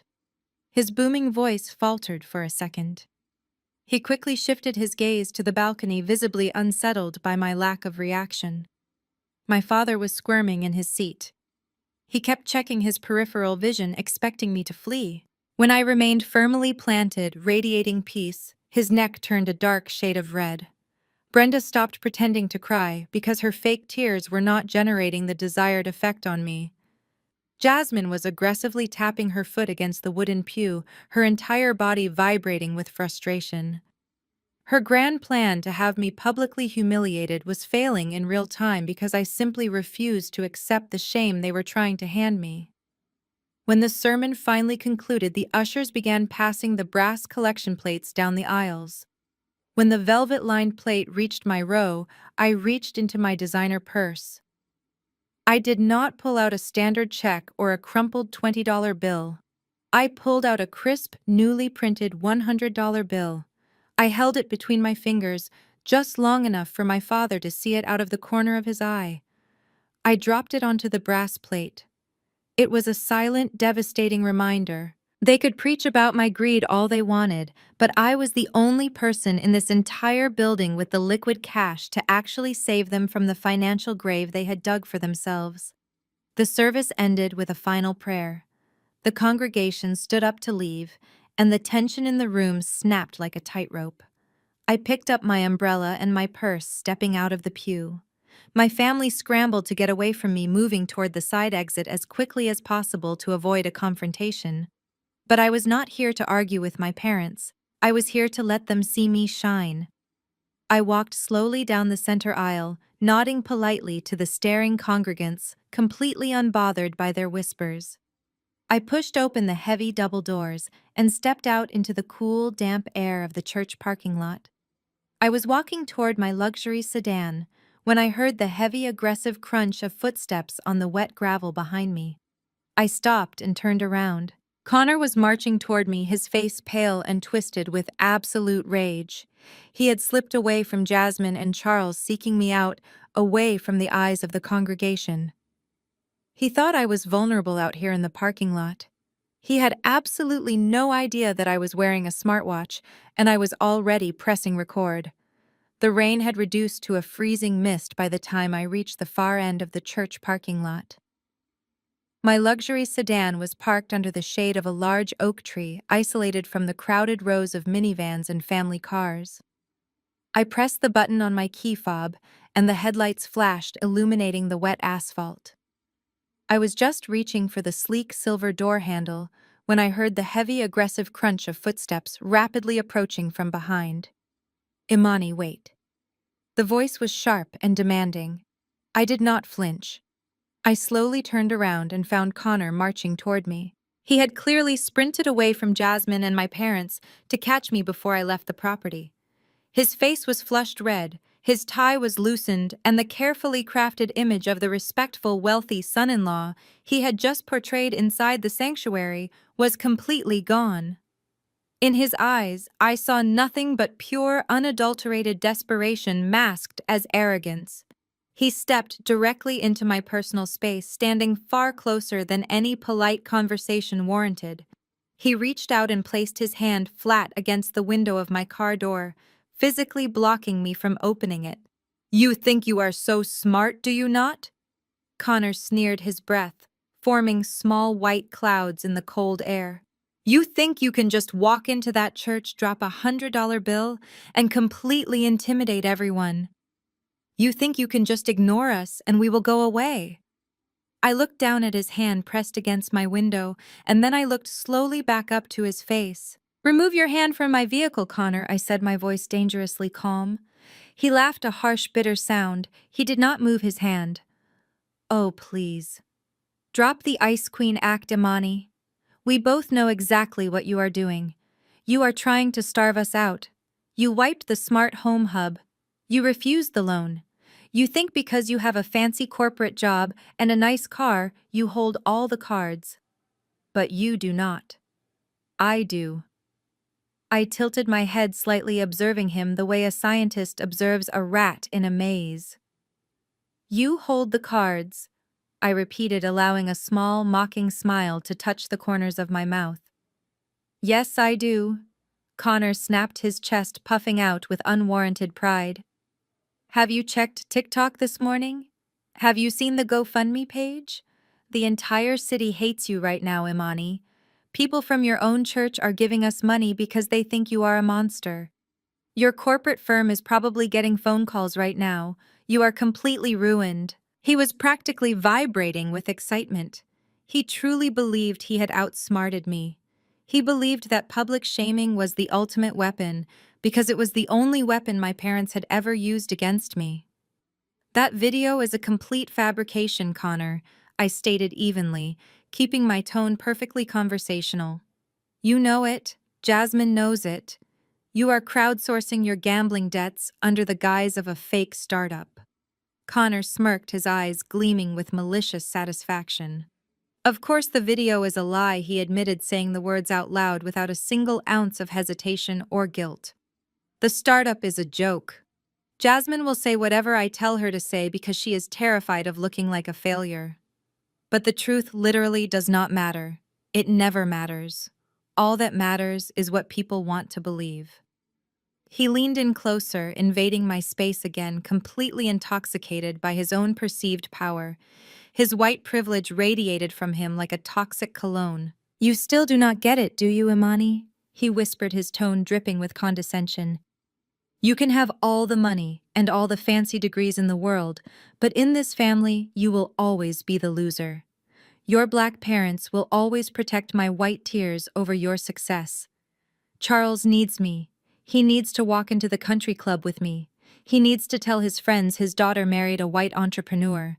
He will let me drain his bank accounts to zero before he ever admits to the world that he was conned by a guy like me. And Brenda will back him up every single time. Hearing him say the quiet part out loud was genuinely staggering. He understood the racial and social dynamics of my family perfectly. He knew exactly how to exploit my father's internalized need for proximity to whiteness and my mother's desperate obsession with social status. He knew they would throw their own flesh and blood to the wolves just to maintain the illusion he provided for them. They do not care about the truth, Imani. Connor continued, his voice growing louder, more confident. They care about the image, and right now my image is the struggling hero, and your image is the greedy, abusive daughter. I control the narrative. I maintained absolute silence. In forensic auditing, the most powerful tool you have is silence. When you let an arrogant man talk, he will inevitably hand you the rope to hang him with. So here is how this is going to work, Connor said, finally removing his hand from my car window and crossing his arms over his chest. He was ready to deliver his grand ultimatum. You are going to write me a check. Actually, no, a wire transfer. You are going to wire $50,000 to the Apex Digital account by Tuesday morning. I raised an eyebrow. $50,000. Consider it a public relations fee. Connor smiled, showing his teeth. You wire me the 50 grand and Jasmine will post a tearful update video. She will say there was a massive misunderstanding, that you came through for the family, and that all is forgiven. We will take down the GoFundMe. You get your reputation back, your bosses stop looking at you sideways, and you can go back to your lonely little corporate life. And if I refuse? I asked, my voice barely above a whisper. Connor chuckled darkly. If you refuse, I will have Jasmine make a new video every single day. I will have Charles stand up at testimony service next week and cry about how you are starving your own mother. I will personally call the ethics board at your accounting firm and file a formal complaint for elder abuse. I will make sure you cannot show your face anywhere in this city without someone spitting at your feet. $50,000, Imani. It is a bargain for your peace of mind. He stood there breathing heavily, entirely convinced he had just delivered a masterstroke of extortion. He thought he had backed me into an inescapable corner. He expected me to cry. He expected me to negotiate. He expected me to beg. I did not argue. I did not defend my honor. I did not even look angry. I simply reached up with my right hand and casually adjusted the sleeve of my ivory silk blouse. I tapped the face of my digital smartwatch twice. The tiny red recording icon on the screen blinked, entirely invisible to him, but perfectly clear to me. It had been running since the moment I heard his footsteps on the gravel. Every single threat, every admission of fraud, every racist taunt, and the explicit demand for $50,000 was now securely captured in high-definition audio and automatically uploaded to my encrypted cloud server. I looked Connor dead in the eyes. I let a slow, terrifyingly serene smile spread across my face. Tuesday morning, I said softly. Tuesday morning, Connor confirmed, matching my smile, entirely oblivious to the trap that had just snapped shut around his neck. Or, your life is over. Have a blessed Sunday, Connor, I replied smoothly. I pulled open my car door, slid into the luxurious leather driver's seat, and closed the heavy door, shutting out his smug face in the freezing mist. I pressed the ignition, the engine purring to life. As I backed out of the parking space and drove out of the church lot, I glanced down at the saved audio file on my dashboard display. Connor wanted $50,000 to clear my name. He had absolutely no idea that he had just handed me the exact piece of evidence I needed to send him to federal prison for extortion, wire fraud, and grand larceny. The board was completely set, and the anniversary party was only 5 days away. On Monday morning, an overnight courier delivered a thick, cream-colored envelope to the reception desk of my corporate firm. It was marked highly confidential, which was incredibly ironic considering its contents. When I opened it at my desk, a heavy piece of cardstock slid out. It was bordered in embossed gold foil featuring elegant, sweeping calligraphy. Charles and Brenda request the honor of your presence at their Ruby Anniversary Gala, celebrating 40 years of marital excellence and family legacy. The venue listed at the bottom was the Oak Ridge Country Club, the most exclusive old money establishment in the entire metropolitan area. A membership there required a 6-figure initiation fee, and non-members could only rent the grand ballroom if they were sponsored and put down a massive non-refundable deposit. I stared at the gold lettering, genuinely astounded by the sheer magnitude of their delusion. My parents were 60 days delinquent on a fraudulent second mortgage. Their retirement accounts were completely empty. Their credit cards were maxed out with cash advances. And yet they were throwing a massive black tie gala for 200 guests to celebrate a legacy that was currently being foreclosed on by an anonymous shell company that I owned. I leaned back in my ergonomic chair and connected the financial dots. Oak Ridge Country Club was notorious for its strict billing policies. They required a 50% deposit upfront, and the remaining balance had to be settled by a credit card on file the night of the event before the dessert course was served. My parents did not have the cash for the final bill. Then I remembered the terrifyingly confident look on Connor's face in the church parking lot. He had demanded I wire him $50,000 by Tuesday morning. He had undoubtedly promised Charles and Brenda that his wildly successful tech startup would cover the entire final cost of their anniversary gala.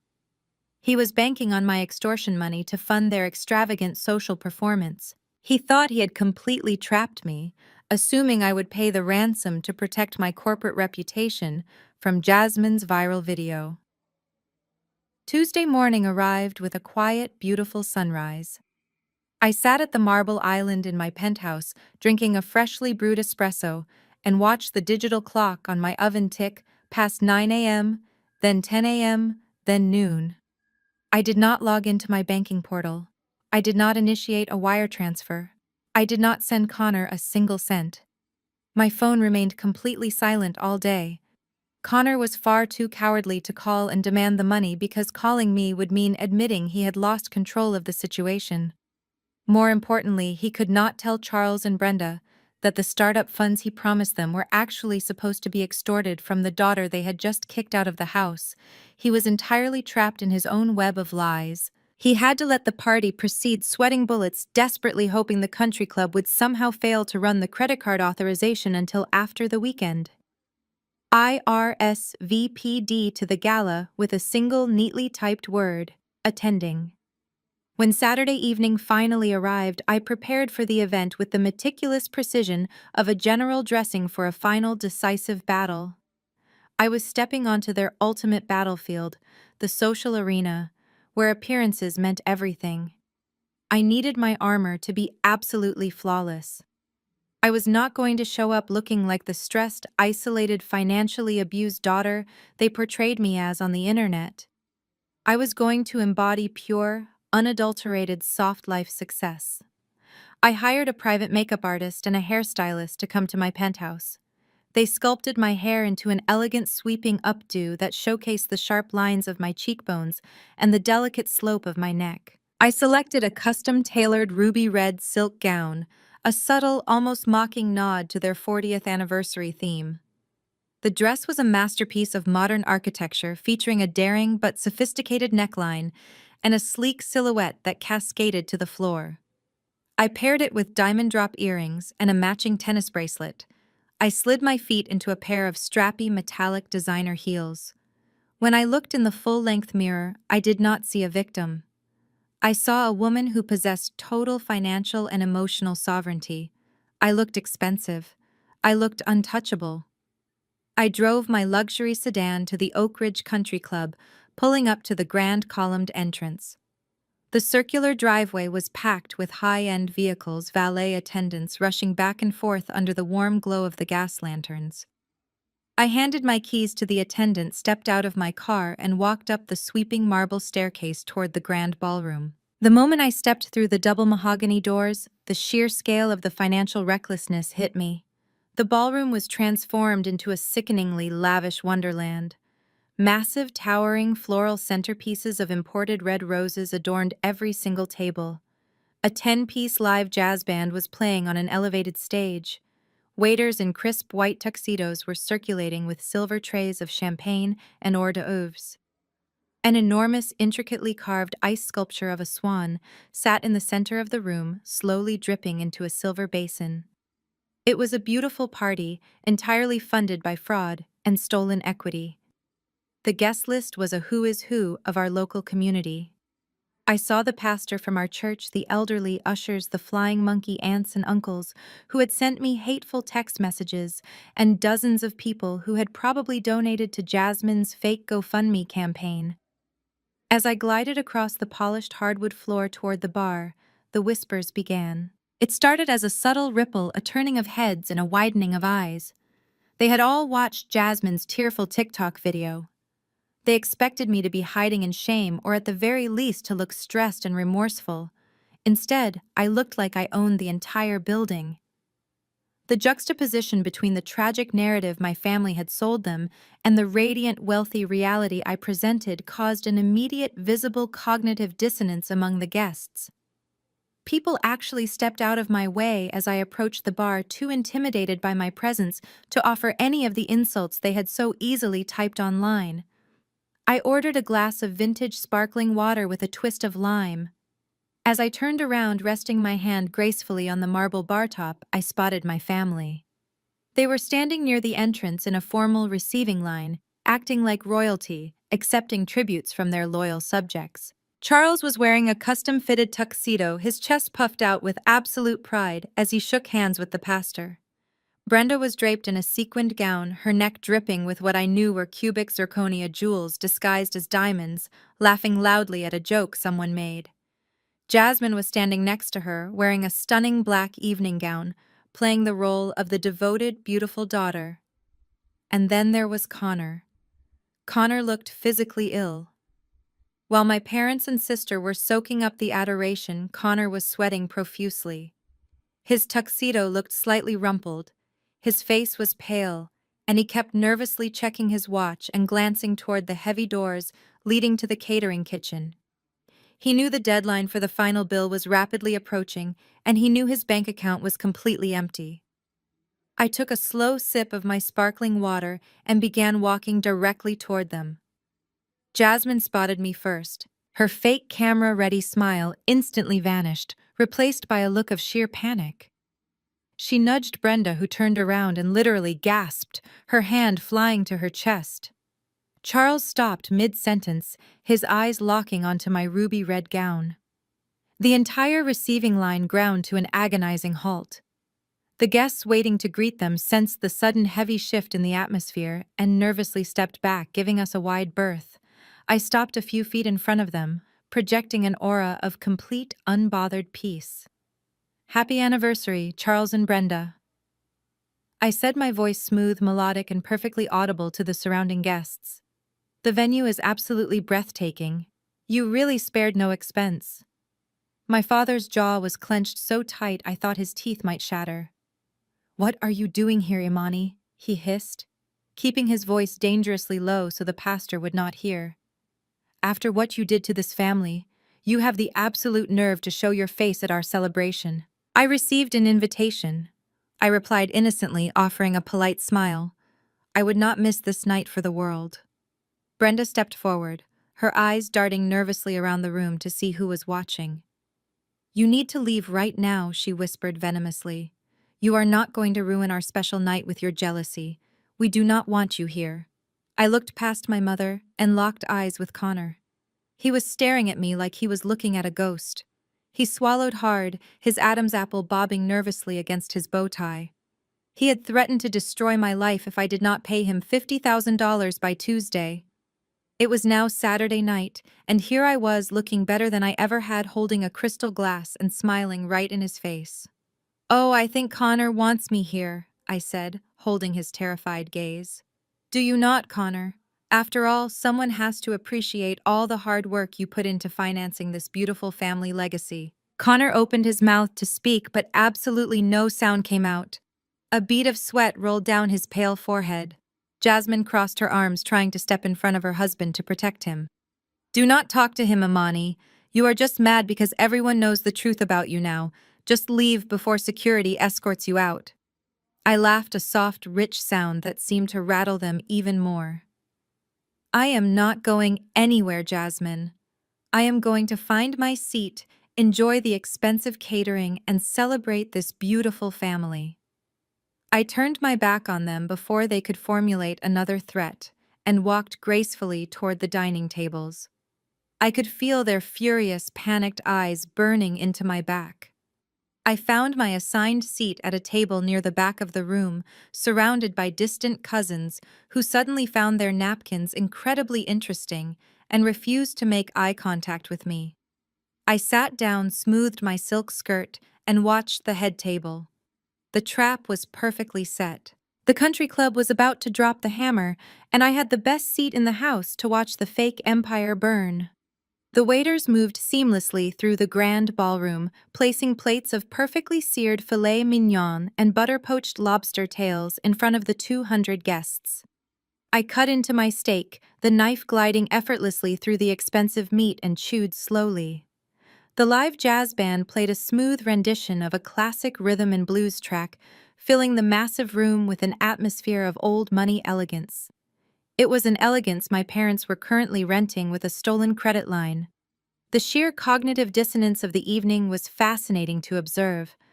My tablemates, the distant cousins and aunts who had spent the last week ignoring my text messages and gossiping about me online, were now stealing sideways glances at me. They were desperately trying to figure out how the villain of Jasmine's viral video could sit here eating lobster with such terrifying serenity. Suddenly, the jazz band brought their song to a soft, graceful close. The subtle clinking of silverware against fine china faded as my father stood up at the center of the head table.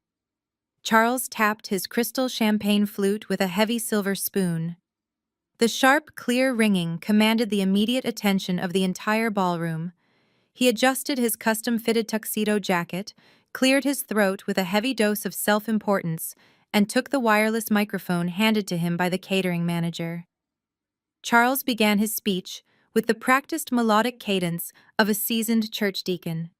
He talked extensively about his 40 years of marriage to Brenda, painting a glorious picture of relentless dedication, mutual sacrifice, and the building of a strong Black family legacy. He quoted scripture about a wise man building his house upon a rock.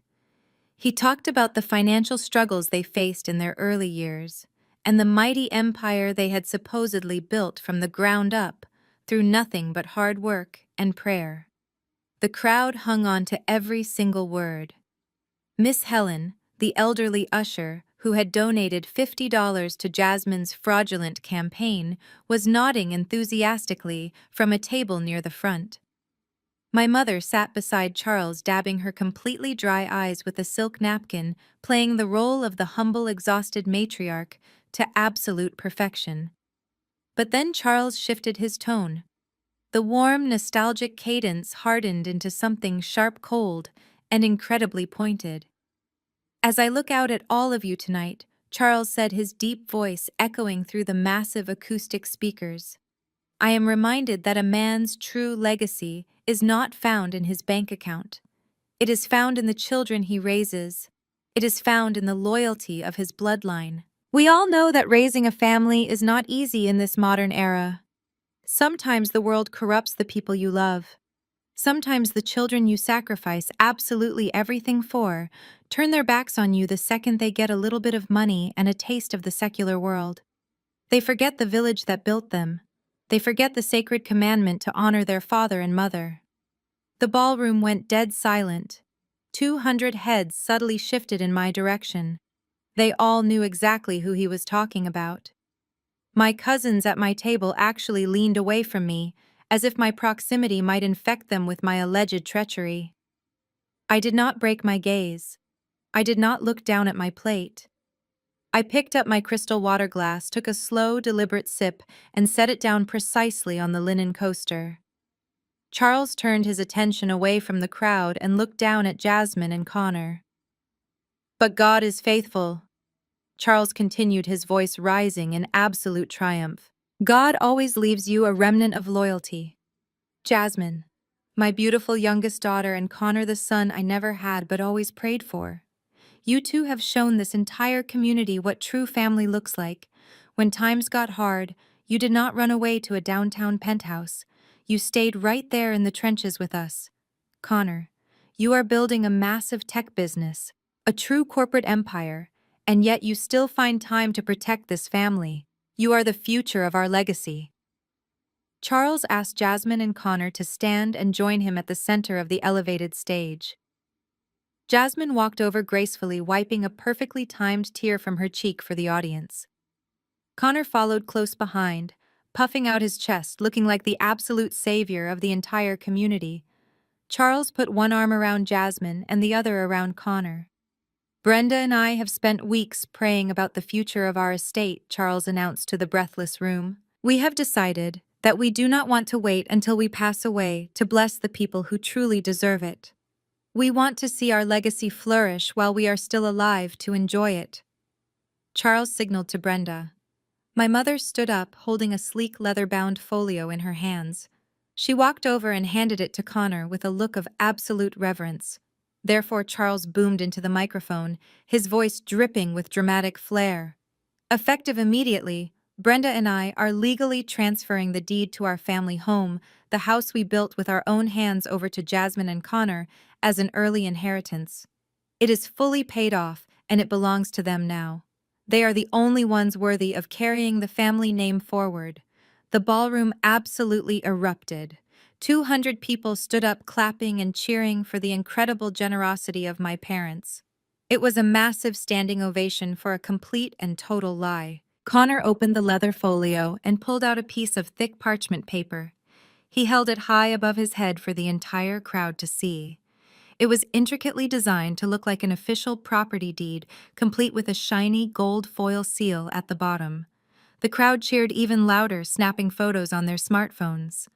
I sat completely still in my chair, my hands resting gracefully in my lap, observing the absolute absurdity of the performance. My forensic accountant brain dissected the moment with clinical precision. The house was not fully paid off. It was heavily encumbered by a fraudulent $250,000 second mortgage. And the document Connor was waving around like a championship trophy was completely fake. It was unnotarized, unregistered, and legally meaningless. Connor could not legally transfer the deed to himself because the house was already 60 days in default, and the primary lien holder was the anonymous shell company I had established days ago. He was holding up a theater prop in a stage play of his own making. Jasmine leaned into the microphone, her voice trembling with manufactured emotion. "Thank you, Mom and Dad," she cried softly. "We promise to honor this house and use it to build black wealth for generations to come." Connor stepped up to the microphone next, looking out at the cheering crowd with a sickeningly humble smile. "I just want to say how blessed I am to be embraced by this incredible community," Connor said smoothly, leaning heavily into his white savior complex. Charles and Brenda are the absolute definition of Black excellence.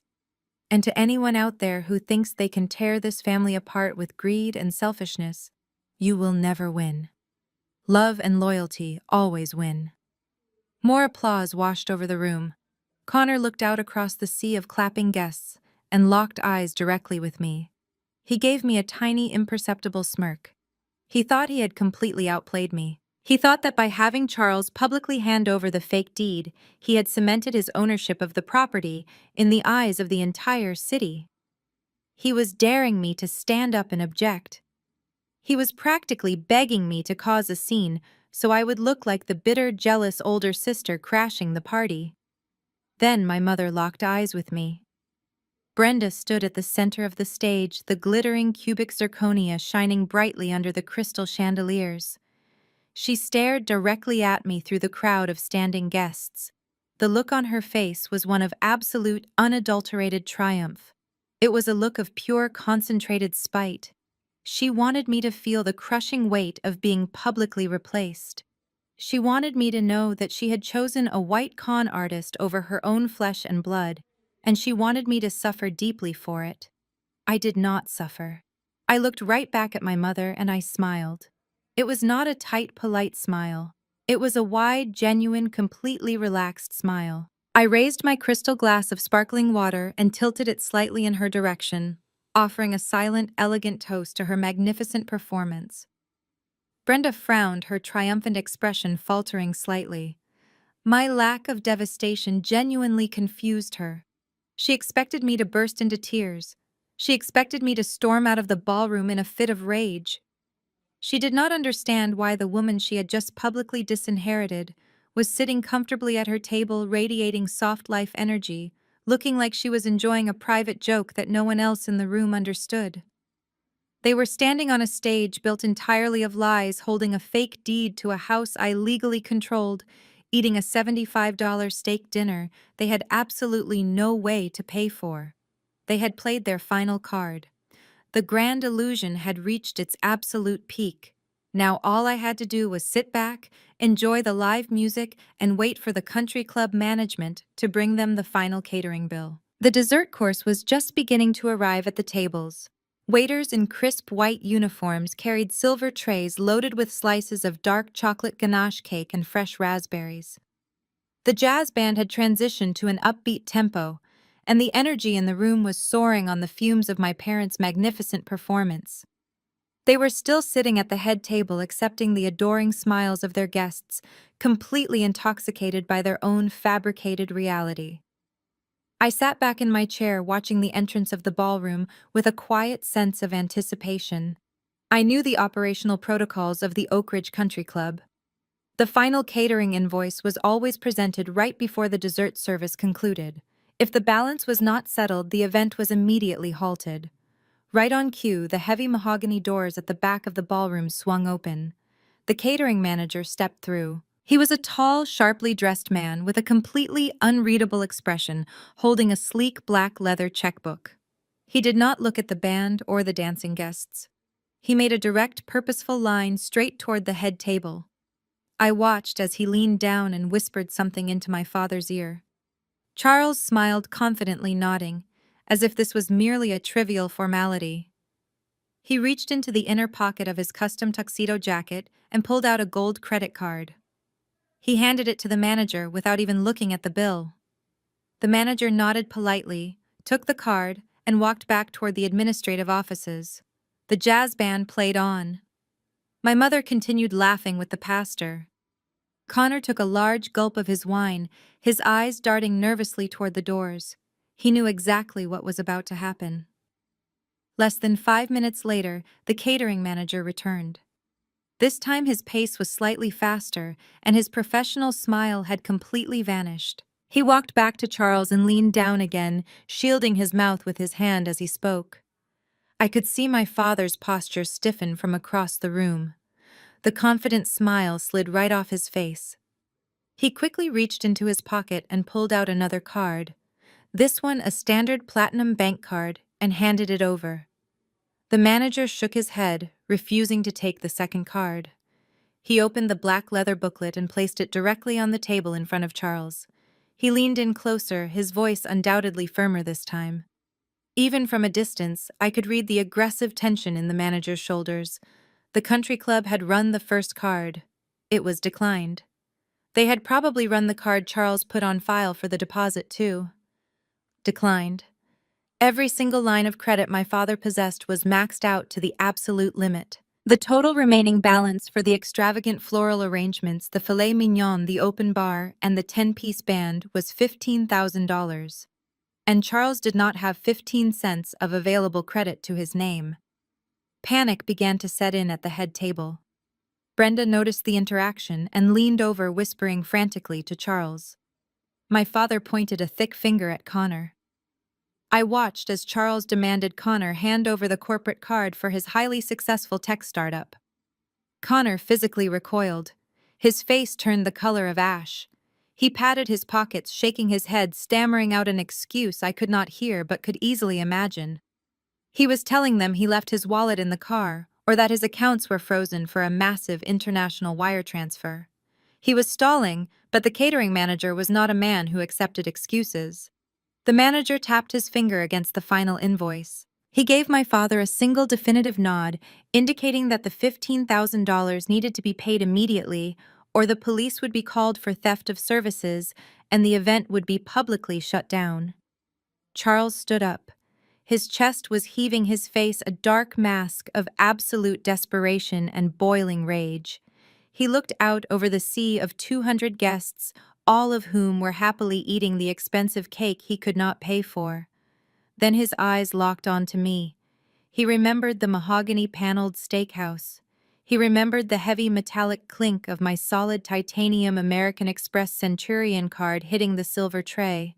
He remembered that I possessed the exact kind of unlimited liquid wealth he desperately needed to save his crumbling empire. Charles stepped away from the head table and began marching across the ballroom floor. He did not care that people were staring. He did not care that the music was playing. He was operating on pure, narcissistic survival instinct. He reached my table, his heavy footsteps stopping right behind my chair. The distant cousins who had been ignoring me all night suddenly froze, their forks suspended in the air. Imani, my father ordered, his voice a harsh, demanding whisper that vibrated with barely contained fury. Give me your card. I slowly turned my head to look at him. I did not blink. Give you my card, I repeated, ensuring my voice was loud enough for the entire table to hear. Do not play games with me right now, Imani. Charles hissed, his hands balling into fists at his sides. There is a temporary hold on my accounts. I need your black card to settle the catering bill. Give it to me right now. I will pay you back on Monday. Save this family from embarrassment and hand over the card. The sheer audacity was breathtaking. Less than 20 minutes ago, he had stood on a stage with a microphone and publicly declared that Jasmine and Connor were the only people worthy of the family legacy. He had formally disinherited me in front of our entire community. And now, the moment the bill arrived for his majestic performance, he expected me to quietly open my purse and finance his delusion. He expected the scapegoat to pay for the golden child's inheritance. I looked at the veins bulging in his neck. I looked at the sheer panic in his eyes. He actually believed I would do it. He believed that the ingrained conditioning of my childhood, the desperate need to protect the family name, would force my hand. I pushed my chair back and slowly stood up to my full height. I smoothed down the fabric of my ruby red silk gown. I picked up my crystal glass of sparkling water, holding it delicately by the stem. I am not going to save you, Charles, I said, my voice cutting through the ambient noise of the room with absolute clarity. You just gave your entire legacy to Connor. Tell him to pay the bill. My father stepped forward, his face twisting into a snarl. You disrespectful little girl, he threatened, stepping directly into my personal space. I am your father. You will give me that card, or so help me God, I will make sure you never. I did not let him finish the threat. I turned my back on him entirely. I walked away from the table, leaving him standing there, completely paralyzed by his own impotence. I did not walk toward the exit. I did not run away from the confrontation. I walked directly toward the elevated stage at the front of the ballroom. As I approached the stage, the guests began to realize something was terribly wrong. The whispers intensified. The jazz band faltered, the saxophone player lowering his instrument as he watched me ascend the velvet-lined stairs. I bypassed the DJ booth and walked straight to the main audiovisual console that controlled the massive LED screen spanning the back wall. The audiovisual technician tried to step in my way, but I handed him a folded $100 bill and pointed to the auxiliary input cable. He took the money, stepped aside, and handed me the cord. I pulled my secure digital tablet from my clutch purse, plugged the cable into the charging port, and synced the display. The giant LED wall behind me flickered for a split second before mirroring my tablet screen in glorious high definition. I walked to the center of the stage and picked up the wireless microphone my father had used to disinherit me. I looked out over the ballroom. 200 people were staring at me in absolute stunned silence. My father was still standing frozen near my table. My mother was gripping the edge of the head table so tightly her knuckles were white. Jasmine looked terrified, and Connor looked like he was about to pass out. "Good evening, everyone," I said, my voice echoing through the massive speakers. It was cold, calculating, and entirely devoid of emotion. It was the voice of a forensic auditor presenting evidence to a federal grand jury. My father just gave a beautiful speech about family legacy, loyalty, and financial blessings. But since we are gathered here to celebrate the truth, I think it is only fair we look at the actual accounting. I tapped the screen of my tablet. I opened the first file. It was the high-definition audio recording from the church parking lot. I pressed play, and the volume blasted through the concert-grade speakers. Connor's voice filled the room, sharp and arrogant. "Of course the video is a lie. The startup is a joke. Jasmine will say whatever I tell her to say because she is terrified of looking like a failure. But the truth literally does not matter. It never matters. All that matters is what people want to believe." A collective horrified gasp erupted from the audience. Miss Helen dropped her fork. The pastor stood up from his chair. The audio continued. "You still do not get it, do you, Imani? You can have all the money and all the fancy degrees in the world, but in this family, you will always be the loser. Your black parents will always protect my white tears over your success. Charles needs me. He will let me drain his bank accounts to zero before he ever admits to the world that he was conned by a guy like me." My mother let out a loud, piercing scream, covering her ears, as if she could physically block the sound of her own humiliation. My father looked like he had been struck by lightning. The recording reached the final extortion demand. "You are going to wire $50,000 to the Apex Digital account by Tuesday morning. Consider it a public relations fee. You wire me the 50 grand and Jasmine will post a tearful update video. Or your life is over." I paused the audio. The silence in the ballroom was so heavy, it felt like the air had been sucked out of the room. I looked directly at Connor. "That was last Sunday," I said into the microphone. "But the fraud started long before that. Let us take a look at the tech empire Connor has been building." I tapped my tablet again. The LED wall shifted from the audio file to a massive, perfectly organized financial spreadsheet. I projected Charles and Brenda's retirement account statements, highlighting the massive withdrawals in bright yellow. Then I projected the digital tracing software that followed the money. "This is the Apex Digital Innovations corporate account," I explained, pointing to the screen. "And these are the destination IP addresses where every single penny of my parents' retirement funds was wired. They are offshore sports books and unregulated online casinos based in Costa Rica and Malta. Connor is not an entrepreneur. He is a gambling addict who completely drained his in-laws' life savings. And that GoFundMe campaign Jasmine posted claiming I stole from them. Every dollar you donated went straight into this exact same gambling account. You did not help a struggling black family. You funded a white con artist." The crowd erupted into absolute chaos. People were shouting. The guests who had donated to the GoFundMe were furious, demanding their money back. Uncle Vernon, who had sent me those hateful text messages, was staring at the screen in pure disbelief. But I was not finished. I tapped the tablet one final time. And finally, I announced, raising my voice to cut through the shouting. Let us talk about the beautiful family home that Charles so generously transferred to Jasmine and Connor tonight. The digital scan of the predatory second mortgage appeared on the massive screen.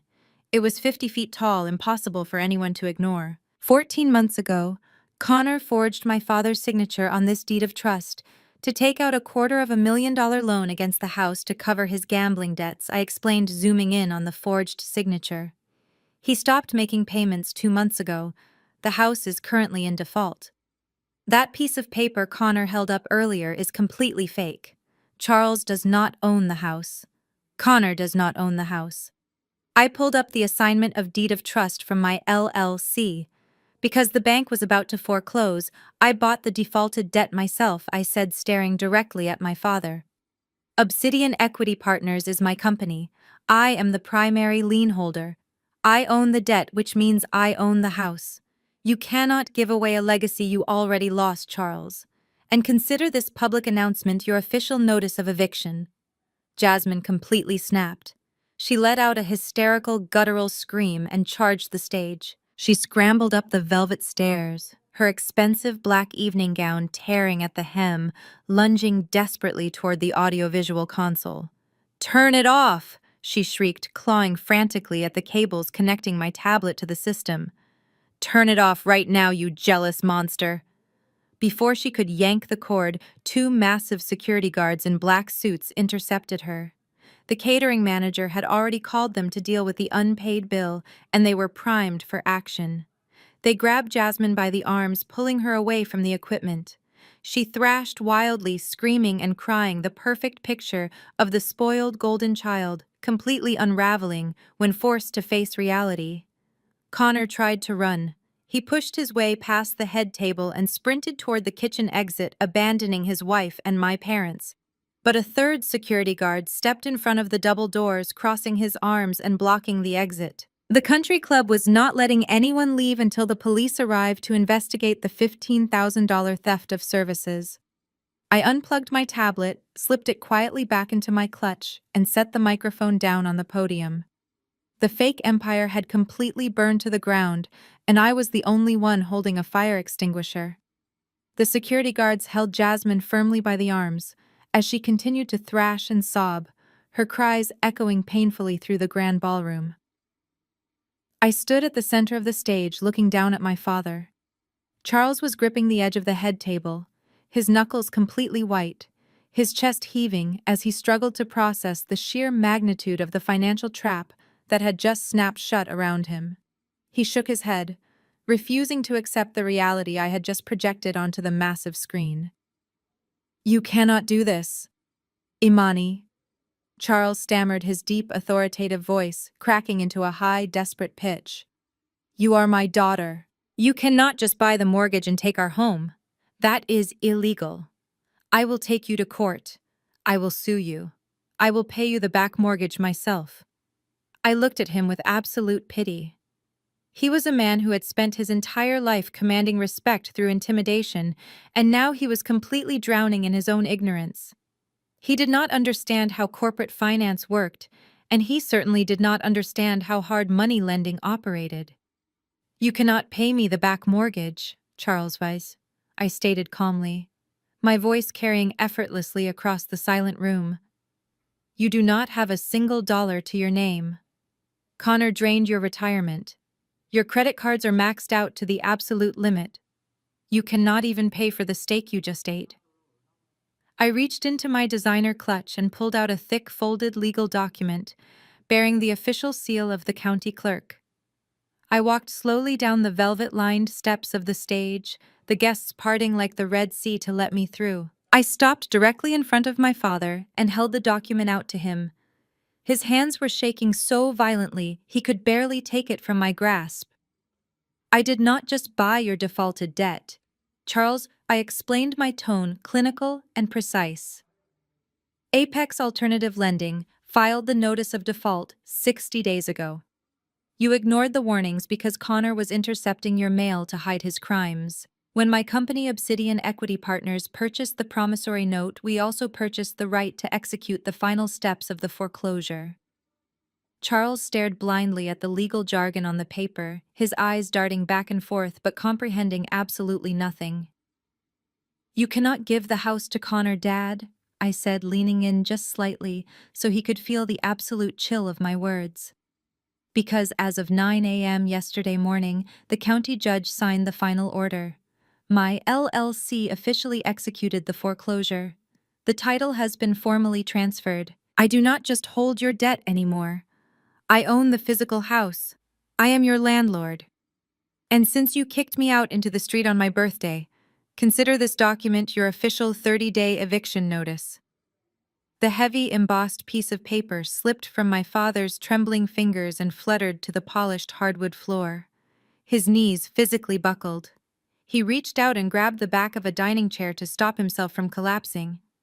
The patriarch of the family, the man who had stood at the pulpit for 20 years preaching about his untouchable legacy, was entirely broken. His fake empire had been reduced to a piece of paper on the floor. A wave of frantic murmurs swept through the country club. The community members who had idolized him were now looking at him with absolute disgust. The pastor, the man Charles had played golf with every Wednesday, stood up from his table, shook his head in profound disappointment, and walked toward the exit without saying a single word. He wanted absolutely nothing to do with the fraudulent mess my family had created. My mother finally broke her silence. The reality of losing her massive colonial house, her country club status, and her entire social identity hit her all at once. Brenda lunged away from the head table, pushing past the remaining guests, and rushed toward me. The fake, composed matriarch was completely gone. Her mascara was running down her cheeks, and her expensive gown dragged heavily on the floor. "Imani, please," Brenda sobbed, reaching out with both hands to grab my arms. She was crying real, desperate tears now. "Please do not do this. We are your family. I am your mother. You cannot put us out on the street. We had no idea what Connor was doing. We were trying to protect Jasmine. You have to forgive us. You have so much money, Imani, you can fix this. Please save us."